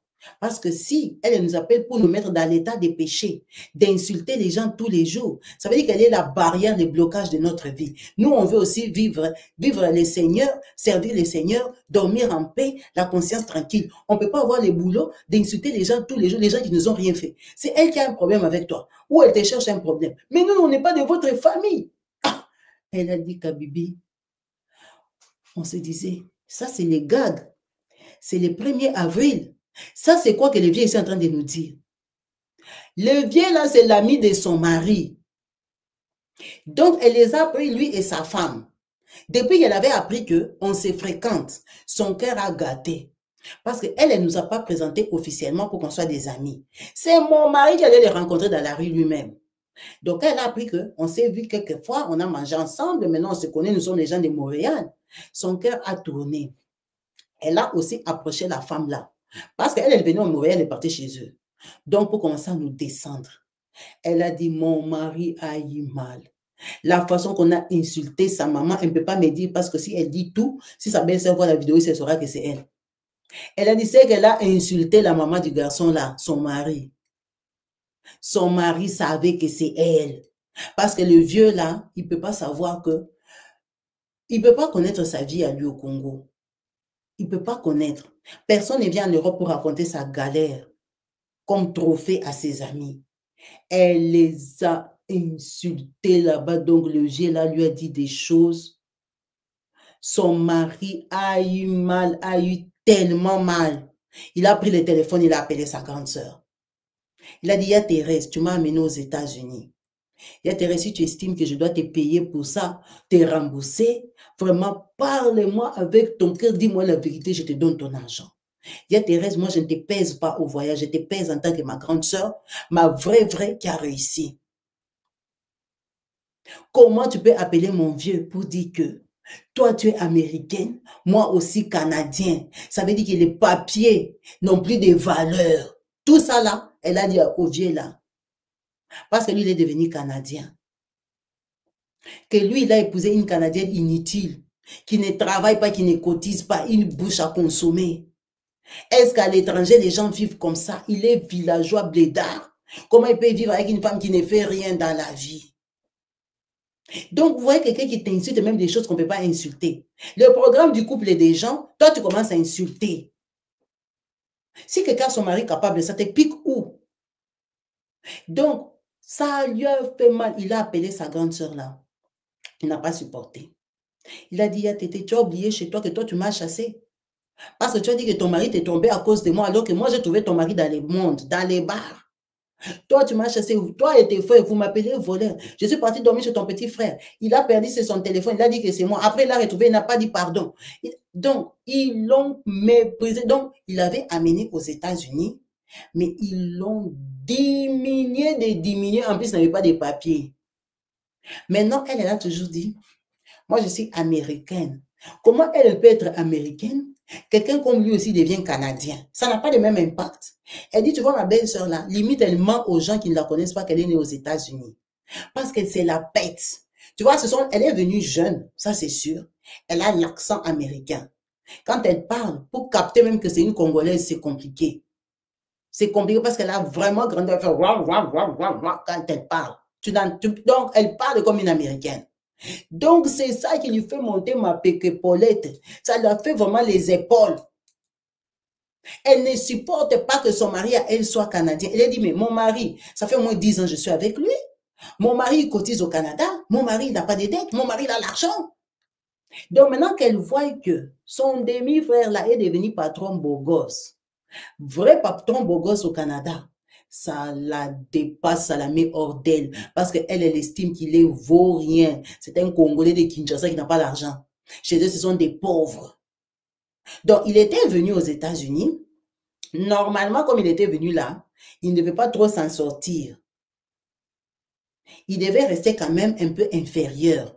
Parce que l'élan qu'il a là, d'ouvrir les business ici, ouvrir les business ici, donc il fait de devenir riche. Ça a gâté la tête de sa sœur. Pourtant, on dit American Dream. Elle est aux États-Unis, là où il y a les dreams. Les dreams là n'est pas au Canada. Les dreams là, il est aux États-Unis, que nous tous on dream. Nous sommes en France, on dream les American Dream. On rêve les rêves américains, mais nous sommes en France. Les rêves américains et en Amérique où elle habite. Mais elle est jalouse de quelqu'un qui est au Canada.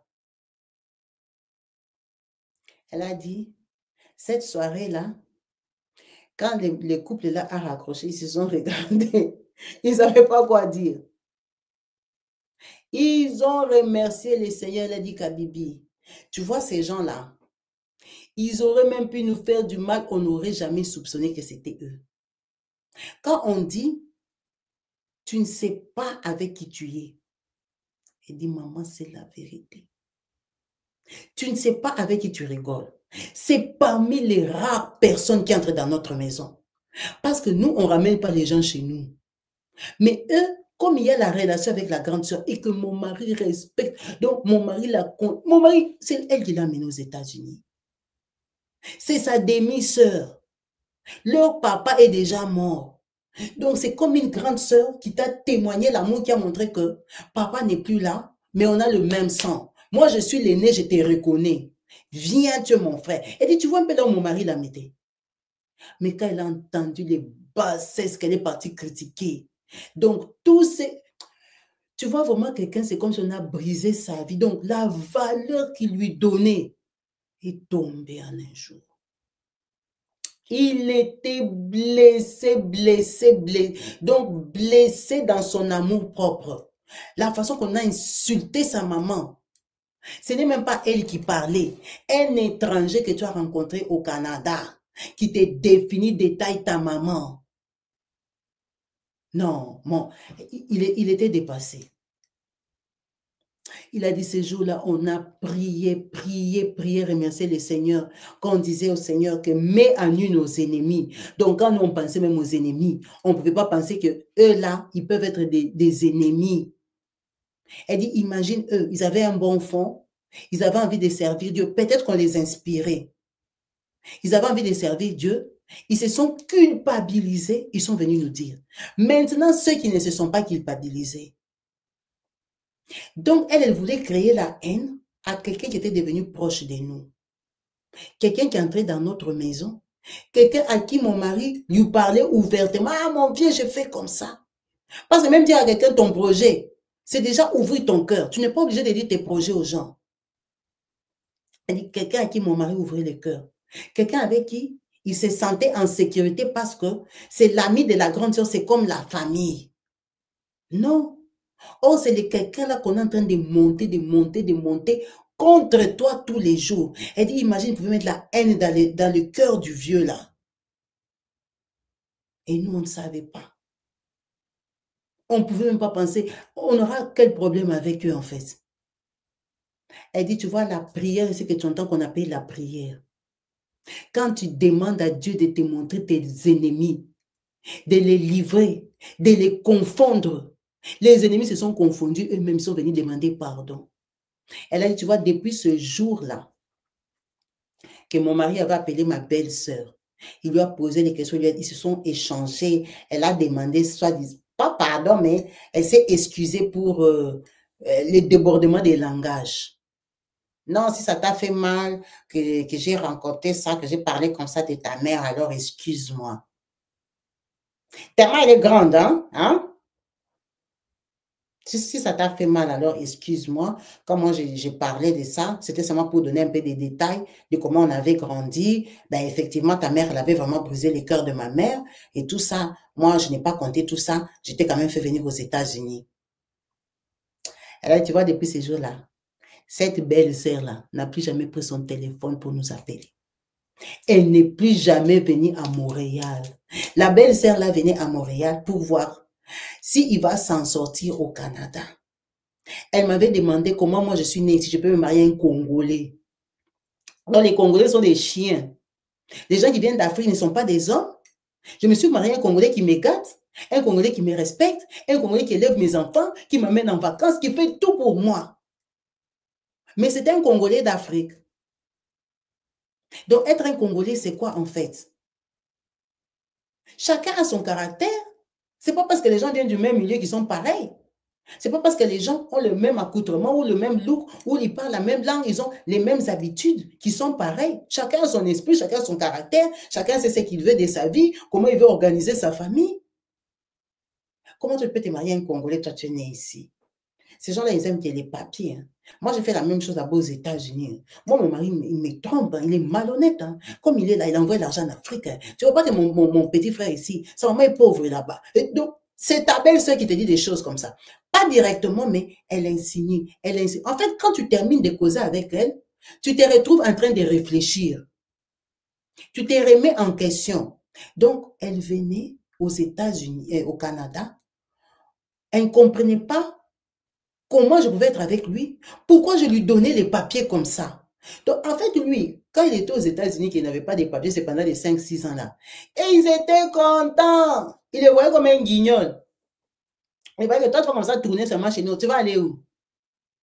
Donc, toi, tu viendras payer les pots cassés de ta mère. C'est comme genre, ils t'ont appelé pour te mépriser, t'écraser, maintenant s'asseoir sous ta tête. Donc, on vengeait leur maman. Mais c'est eux qui t'ont amené là-bas. Elle a dit vraiment, Dieu est très fidèle. Ils ont épargné la plus grosse sorcière de donc la personne qui connaît son mari et son histoire. Elle est sortie de leur vie elle-même par honte. Elle n'a plus jamais appelé, ça fait 3 ans. Elle a même accouché encore un 5e. Comment ta belle-sœur peut aller dire à une autre femme que toi, sa belle-sœur, tu vas mourir en accouchant parce que tu lui as fait quoi? Les enfants que tu accouches là, ce ne sont pas les petits-enfants de sa mère à elle. Toi, tu vas aller mourir en accouchant pour qu'elle, elle gagne quoi? Donc, elle lui souhaite tellement de malheur qu'elle souhaite même que moi, je meure parce que je suis juste la femme de son petit frère. Et quelqu'un comme ça entrait dans ma maison. C'est sa grande sœur qui l'a fait venir. Sa grande sœur qui l'a amené aux États-Unis. Tu vas dire que tu viens au Canada, tu ne dors pas chez moi. Comment tu vas commencer? Elle dit, imagine cette femme-là, à chaque fois qu'elle venait des États-Unis, elle habitait dans ma maison avec mes enfants.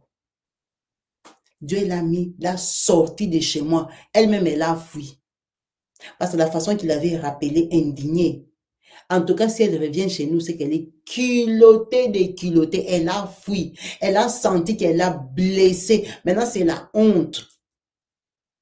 Elle n'est plus jamais revenue. C'était pour dire que restons prudents, c'est vrai. Faisons attention aux gens. Il y a des gens qui nous font du bien. Mais c'est un bien masqué, effectivement. C'est un bien pour te détruire. Ce n'est pas un bien pour que tu t'en sortes. Ça les a toujours dérangés de comprendre qu'en fait, il n'était pas aussi bête que ça. Il était intelligent. Il arrive à faire des business et ça marche. Dans des pays compliqués comme le Canada, comment il fait pour s'en sortir? Qu'il a ouvert une boutique et puis pas ouvrir une deuxième boutique. Comment il a fait en fait? C'est ça qui les dépasse et ça les énerve. Pendant qu'ils ont des bonnes vies, hein, ils ont leur vie. Ils ont leur vie. C'est son histoire, c'est son témoignage. Merci beaucoup, maman, pour ton partage. Comme on dit, tout ça, ça continue à nous éveiller. On est en contact avec des gens, en fait, on ne connaît pas vraiment leur vraie intention.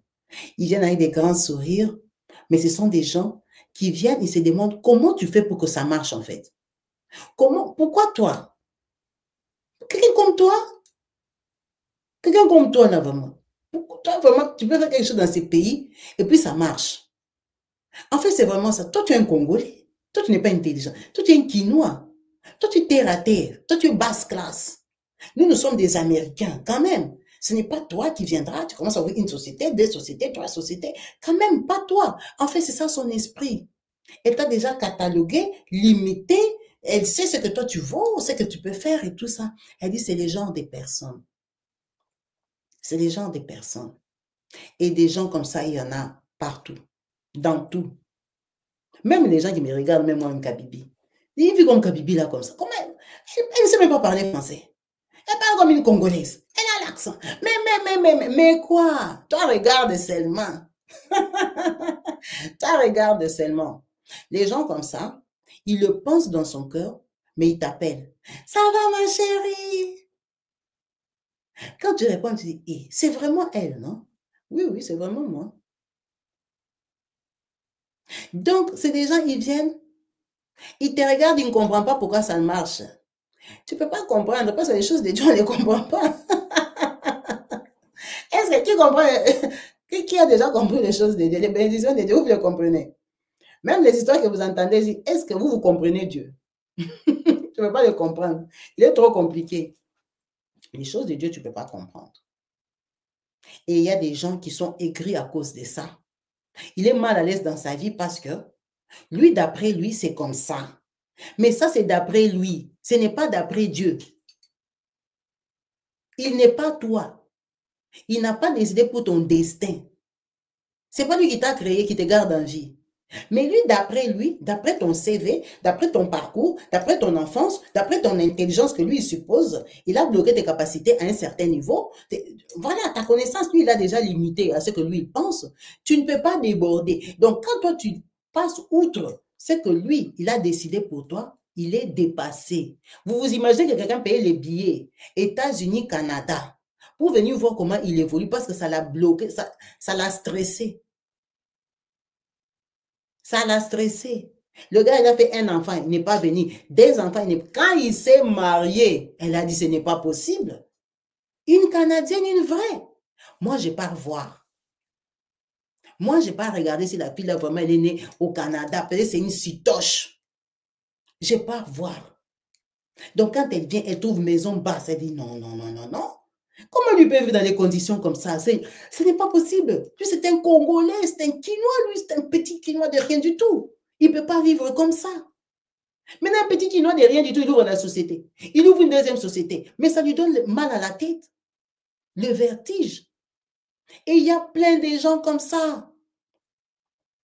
Plein de gens comme ça, ils te connaissaient en Afrique. Ils viennent te trouver en Europe. Tu es devenu chef. Il ne peut pas accepter. Il dit, chez eux, ils mangeaient une fois par jour. Sa maman, c'était une villageoise. Ils élevaient les porcs pour vendre. Il n'y avait même pas de toilettes chez eux. Chez eux, pour arriver, il fallait passer par un sentier. Là-bas, il y avait des serpents. Une sale fille comme ça. Elle se lavait dans le seau. Hein? En Europe, elle est bien chef. En Europe, elle roule carrosse. Tu dis, en fait, il y a des gens, même quand ils te voient au volant, ils estiment que toi, tu es trop bête même pour avoir le permis. Donc, quand ils te regardent, ils disent, donc la voiture qu'elle a là, c'est pour elle. Le garçon bête ici, vraiment, donc, c'est lui qui a la voiture là. C'est lui qui a ouvert la société échafaudage ici en Europe. Un con comme lui. Lui, est-ce qu'il a même étudié? Il y a beaucoup de gens qui pensent que, parce qu'ils ont fini à l'université, ils sont très intelligents, ils doivent dépasser tout le monde. Bon, c'est dans la logique. Hein. Dans la logique, les études garantissent la vie. Les grandes études, les diplômes universitaires, dans la logique, normalement, quand tu as fait ça, tu mérites quand même un bon travail, un bon salaire. Mais ça ne veut pas dire que tout le monde qui n'a pas de diplôme est condamné à être au bas de l'échelle. C'est ça maintenant ce qui dérange dans la vie. C'est ça qui dérange dans la vie. Il y a des gens qui sont très bêtes, effectivement. Mais qui se sont retrouvés dans un business, ils sont devenus riches. Il y a des filles qui n'ont même pas l'intelligence que toi, tu as, la cervelle. Mais on les a choisis comme épouses. On leur donne tout.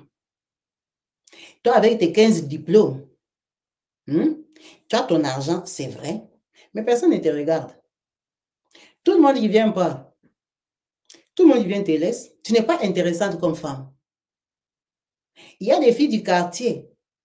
Quand elle ouvre la bouche, tu te demandes, le papa ici, il fait quoi avec elle? Mais c'est ça aussi son choix. Titi, tu vois, tu es monté, titi, donc elle n'arrive pas à parler. Tout est compliqué pour elle. On lui fait des blagues, elle ne comprend pas. On lui dit des choses, elle est intelligence bloquée. Mais c'est ça aussi, les choix de la personne qui l'a choisi là. Quand elle termine comme ça, elle s'élève, elle a les gardes du corps. On l'appelle madame, on lui ouvre les portières. La vie est tellement compliquée que faut pas ah, goodness. Faut pas juger les gens. Il faut pas limiter les gens. Surtout parce que tu les vois en position de faiblesse. Surtout parce que tu sais comment ils ont grandi. La vie est compliquée. La vie est compliquée. Vous voyez même seulement comme la femme de notre président, Maman Denise. On a dit qu'elle était aide-soignante, non? Si c'est vrai qu'elle était aide-soignante en Belgique, parce qu'apparemment les gens la connaissent. Vous connaissez l'esprit des aides-soignantes de France.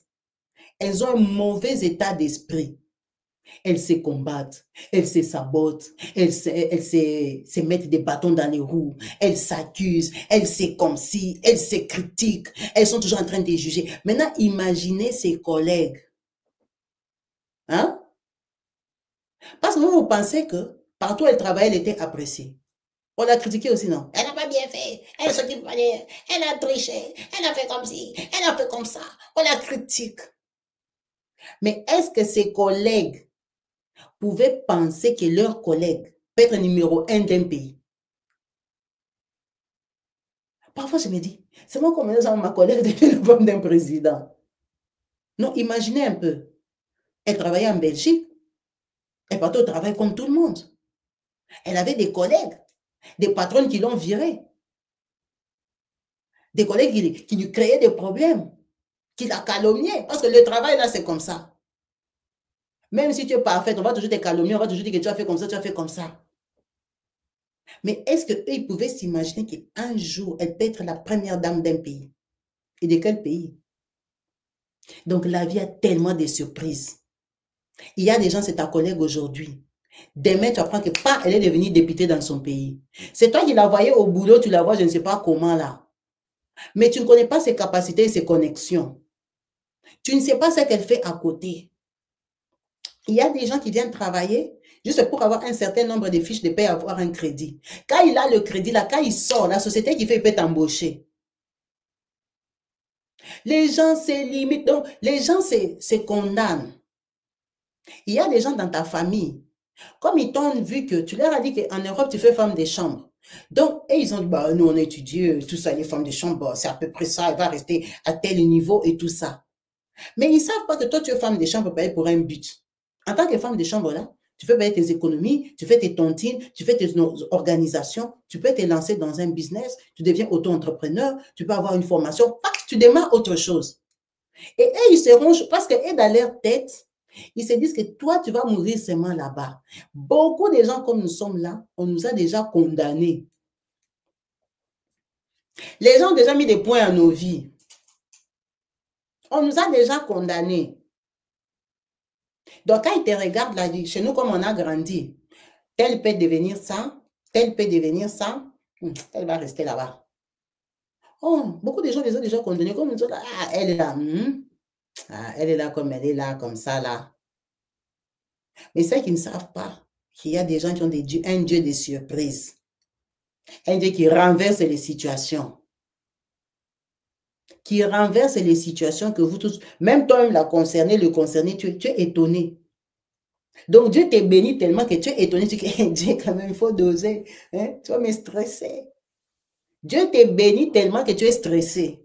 Tu te demandes que, tout ça là c'est moi, l'histoire là c'est moi, l'histoire là c'est toi, quoi. C'est vraiment toi. L'histoire là c'est toi. C'est ça la dame là des États-Unis. Dans sa tête, son petit frère, c'est l'enfant de la deuxième femme, donc inférieure. Il est venu et ils sont tous américains. Lui, il n'a pas de papiers, mais c'est normal quand même, c'est l'enfant de la deuxième femme. Il vient d'arriver, il ne doit pas avoir les papiers. Et puis lui, il doit se marier une conne. Il doit se marier une fille bête, tu vois, une fille qui ne sert à rien, quoi. Il doit être comme un peu gens pauvres, hein. On ne t'a pas amené quand même aux États-Unis pour nous dépasser. Le gars a eu l'intelligence d'aller au Canada, il est devenu patron. Patron plus que son Congolais à elle qui est dans la maison, qui habite chez elle, à qui elle donne tout. Bon, elle aussi, c'est vrai, elle a grandi aux États-Unis. Donc, elle a aussi une image des Congolais. Et elle s'est tapé un bon fainéant congolais. Parce que c'est qu'ils oublient et que les hommes congolais du Congo, ce sont des responsables qui entretiennent les femmes. Et ils ont que l'image des gigolos.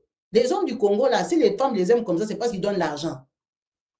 Donc, elle, dans sa tête, son faux Congolais gigolo qu'elle s'est tapé, elle se dit que tout le Congo est comme ça. Tout le Congo n'est pas comme ça. Sinon, les femmes allaient travailler. Au Congo, les femmes ne font rien dans la vie. Elles se mettent seulement les vernis. Elles attendent les maris le soir. Parce qu'on leur donne tout. Donc, il y a des gens incroyables sur terre ici. Il ne faut pas les écouter. Et il ne faut même pas mettre dans la tête ce qu'ils pensent de vous. Il faut s'en foutre. Il faut regarder ce que Dieu pense de toi. Regardez une personne comme ça aigrie. Donc, elle, à l'âge adulte, toi, tu dois vivre par rapport aux dégâts de ta maman. Ta maman, ce n'est pas toi. La preuve est que lui, il est marié et respecte sa femme. Il n'est pas polygame. Ta maman, ce n'est pas toi. L'expérience de ta maman peut te dresser aussi sur une autre voie. Donc, il y a des gens qui décident que toi, tu dois seulement payer. Toi, comme tu es là, il faut faire attention. Il faut faire attention. C'est pour ça que moi, je vous dis, il faut toujours prier pour vos amis. Priez pour vos relations. Priez pour vos relations. Ça ne coûte rien. Prier là, on prie tout le temps. Il y a beaucoup de prières à faire. Si tu marques les sujets, tu commences à prier pour tes amis. Tu ne les cites pas dans ta prière. Tu pries pour tes amis en général. Seigneur, pour mes amis, éloigne-moi du mauvais œil. Éloigne-moi des gens qui ne te craignent pas, des gens qui ont des complots contre moi, des gens qui m'en veulent, des gens qui ne veulent pas ma réussite, mon évolution, des gens qui viennent pour me piéger, qui tombent. Maintenant, quand ils commencent à tomber, toi, il ne faut pas t'accrocher. C'est ça aussi le comportement des gens. Tu dis, Seigneur, éloigne-moi des gens qui m'en veulent et tout ça. Maintenant, tu vois ta meilleure amie. Vous commencez à avoir des problèmes, tu commences à pleurer. Elle, vraiment, quand j'étais arrivée en France, elle avait accepté que je dors chez elle. Quand j'étais dans la rue, je suis reconnaissante. Alors que Dieu est en train de l'enlever pour toi. Dieu est en train de l'enlever pour toi parce qu'il sait que c'est elle ta jalouse numéro 1. Mais toi, tu ne sais pas. Tu dis, elle, Kabibi, là, tout ce qu'elle a fait pour moi, cette fille-là, vraiment, elle m'a marqué. Quand j'étais dans le 115, je dormais dehors. Elle me laissait les clés de chez elle. Vraiment, aujourd'hui, elle m'a insulté sur YouTube. Ce n'est pas grave. Je la pardonne. On va continuer la relation. Alors que Dieu est en train de l'enlever de ta route. C'est toi qui as prié hier que Seigneur enlève tous les mauvais parasites. Maintenant, on t'enlève les parasites. Toi, tu commences à pardonner les parasites. C'est ça qui nous bloque. C'est ça qui nous bloque.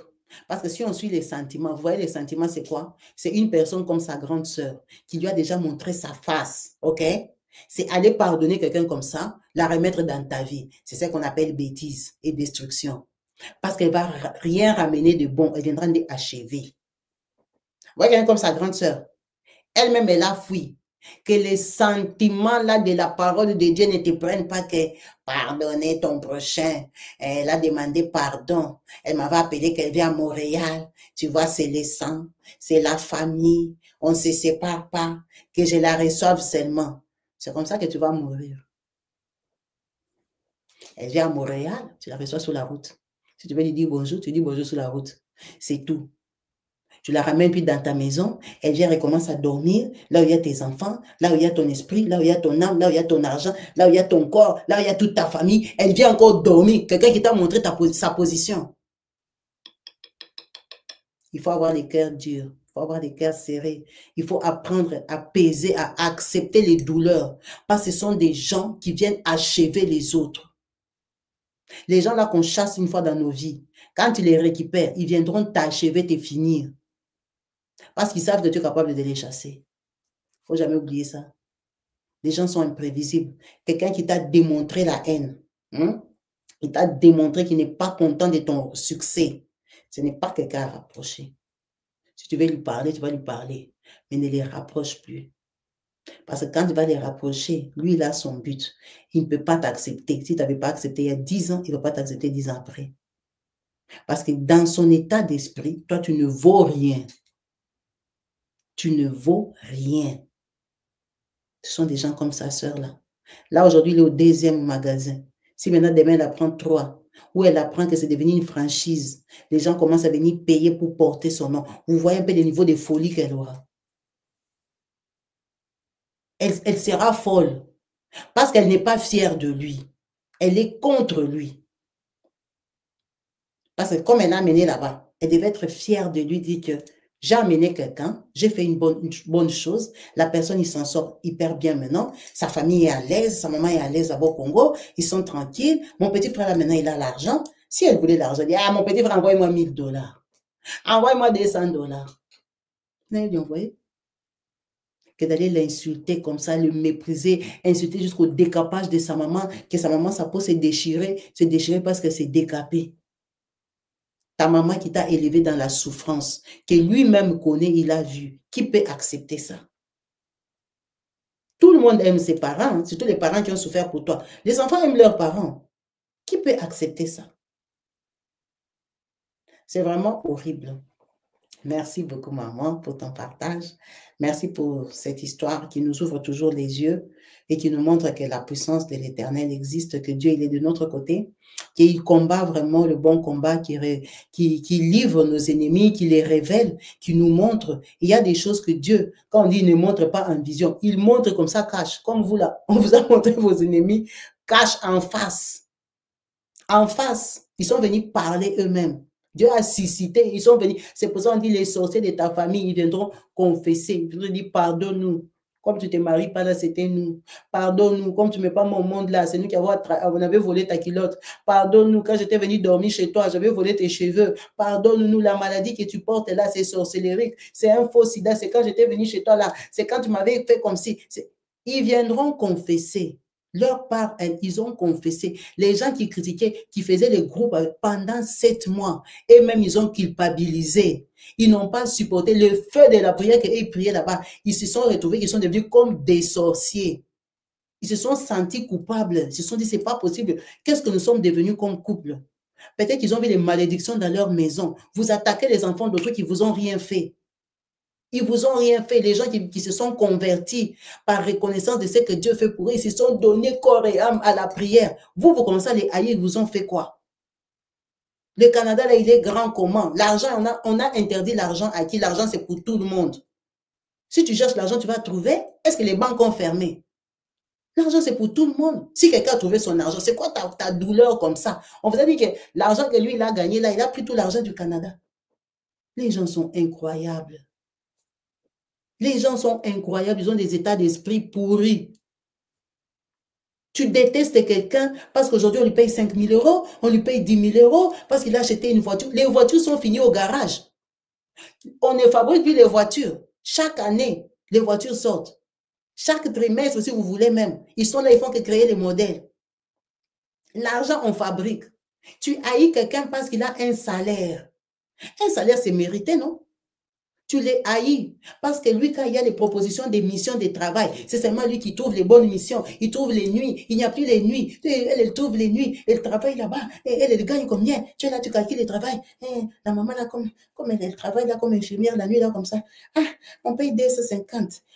Elle a travaillé 11 nuits, c'est moi ici. Maman, mais tu sais qu'elle travaille aussi la journée. Ce jour-là, j'avais entendu qu'elle était partie remplacer quelqu'un. Toi, tu es chez toi, tu calcules le salaire de quelqu'un. Pourquoi? Et tu termines, tu pries. Tu es sorcier. La personne là pour qui toi tu calcules les salaires, vous êtes venus, même si vous étiez venus ensemble les mêmes jours, c'est sa chance. Est-ce que comme il a travaillé là, il a fini l'argent du pays où toi tu vis? Dans ce pays-là, il n'y a plus l'argent. C'est seulement l'argent qu'on va lui payer là. C'est l'argent de tout le pays. C'est la sorcellerie, c'est la méchanceté.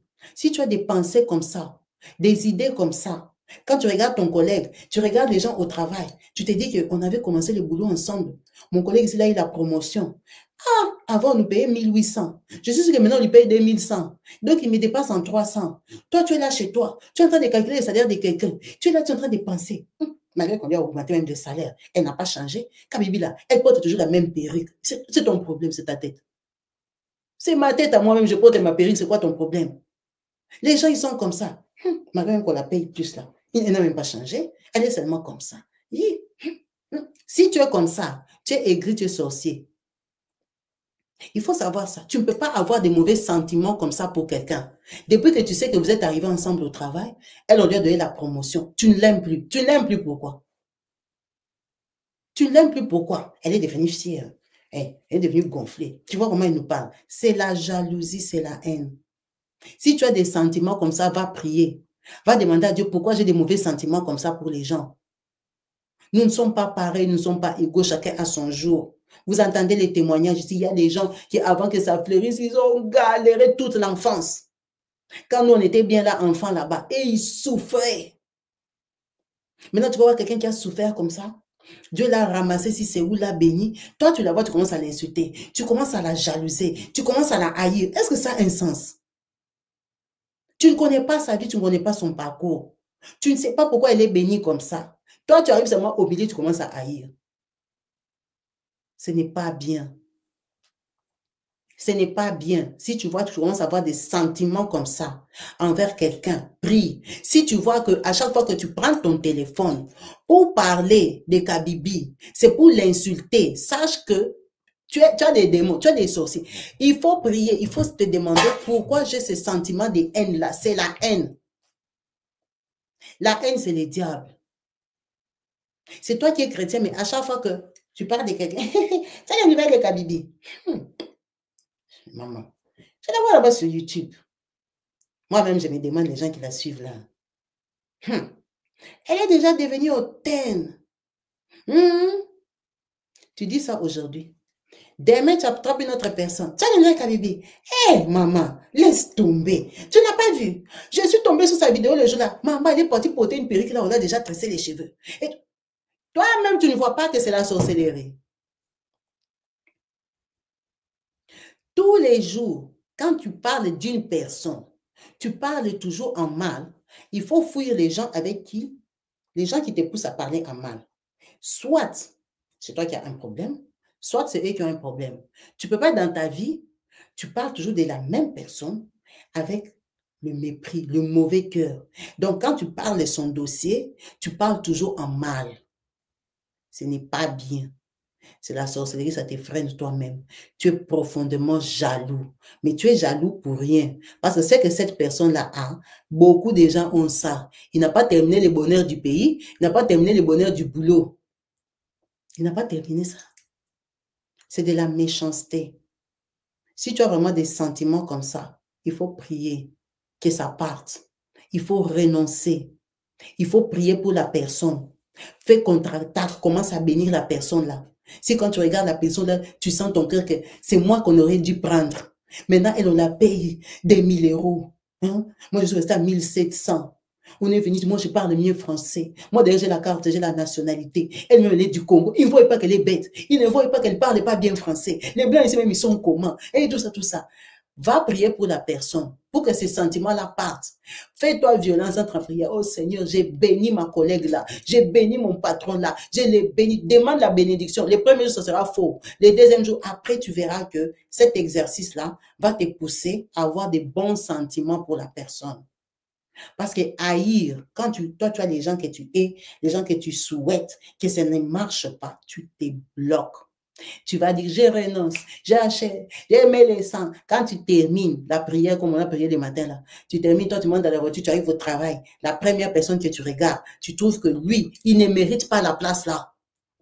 Lui, comme il est là, il est devenu chef, il ne mérite pas. D'ailleurs, les sentiments là, ça enlève tout ce que tu as prié avec nous le matin. Parce que tu as la haine. Tu as la haine de quelqu'un. Tu as la haine de ta belle-sœur. Tu as la haine de je ne sais pas qui. Tu ne les aimes pas. Ils t'ont fait quoi? Rien. Si tu vois que tu as trop la haine là-bas, fuis. Il ne faut plus avoir des nouvelles des gens que tu haïs.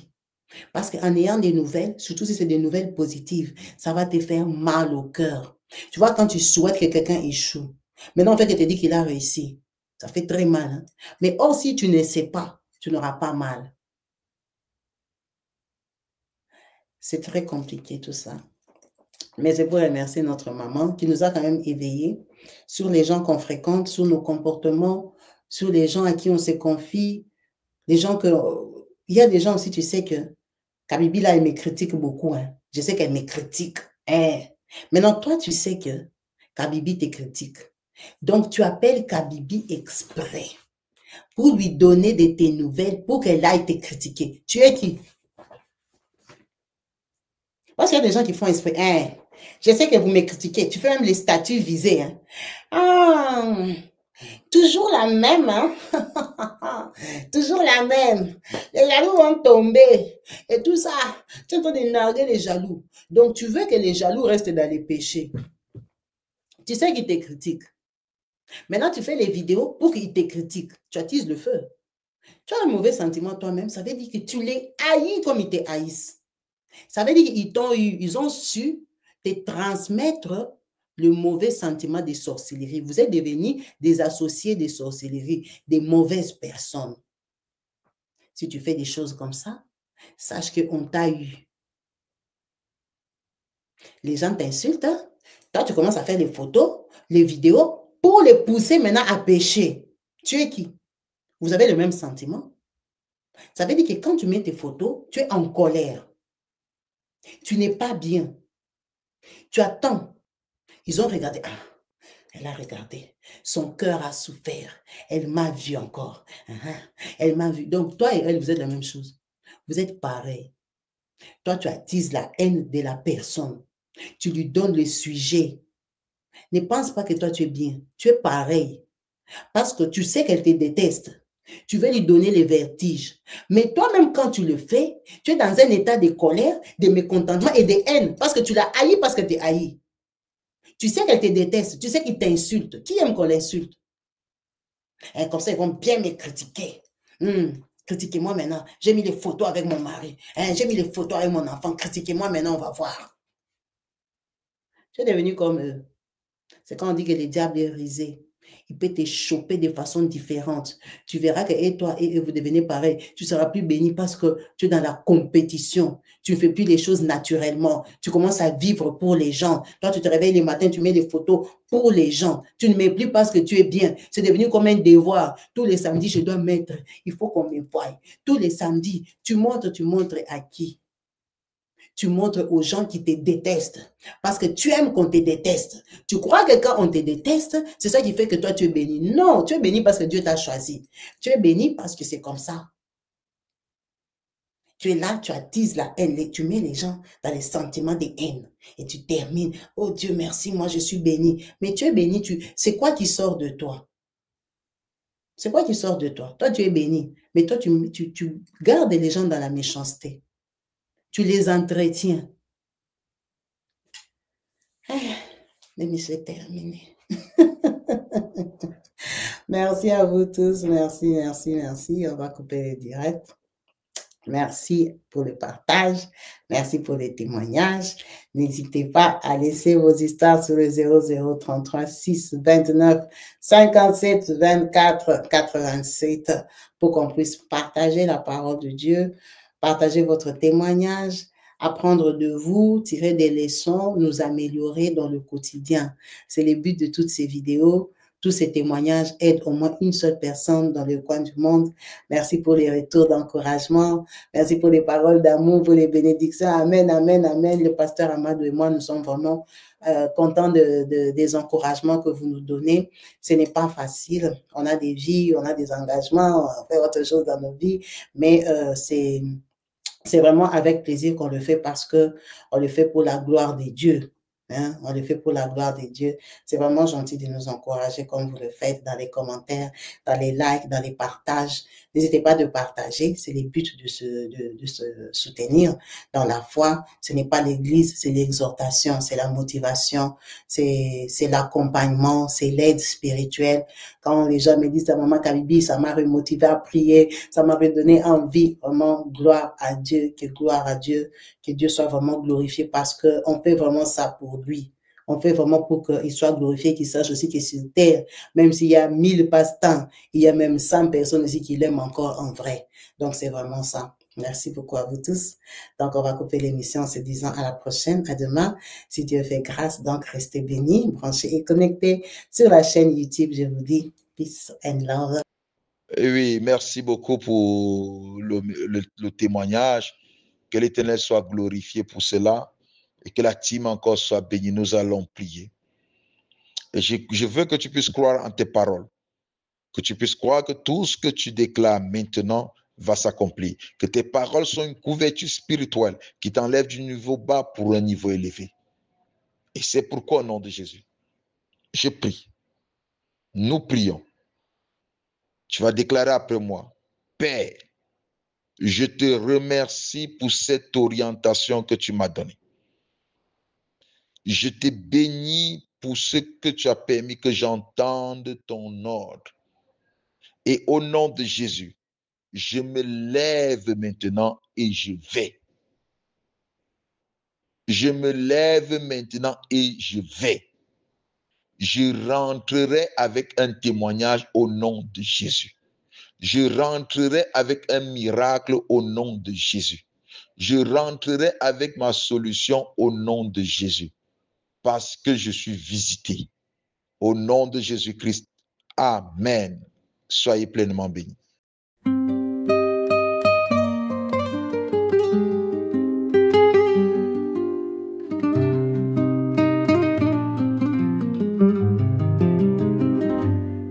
Jésus est mon sauveur, le Saint-Esprit est au milieu de nous. Je t'aime, Seigneur, pour ta grâce infinie et ta présence réconfortante. Chaque jour, je ressens ton amour et ta lumière dans ma vie.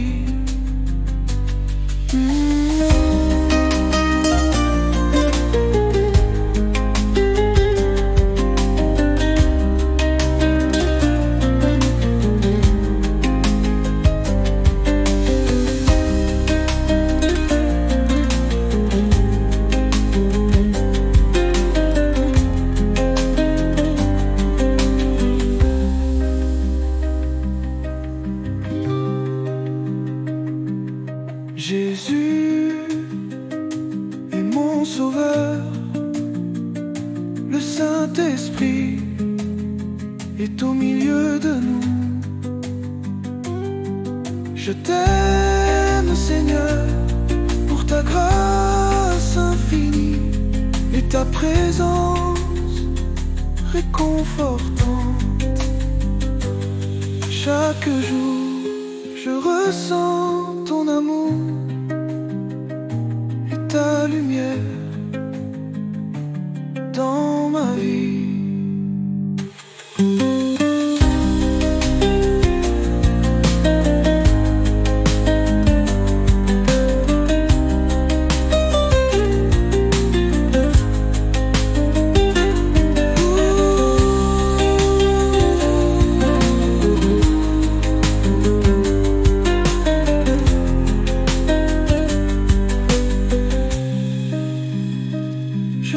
Seigneur, pour ta grâce infinie et ta présence réconfortante. Chaque jour, je ressens ton amour et ta lumière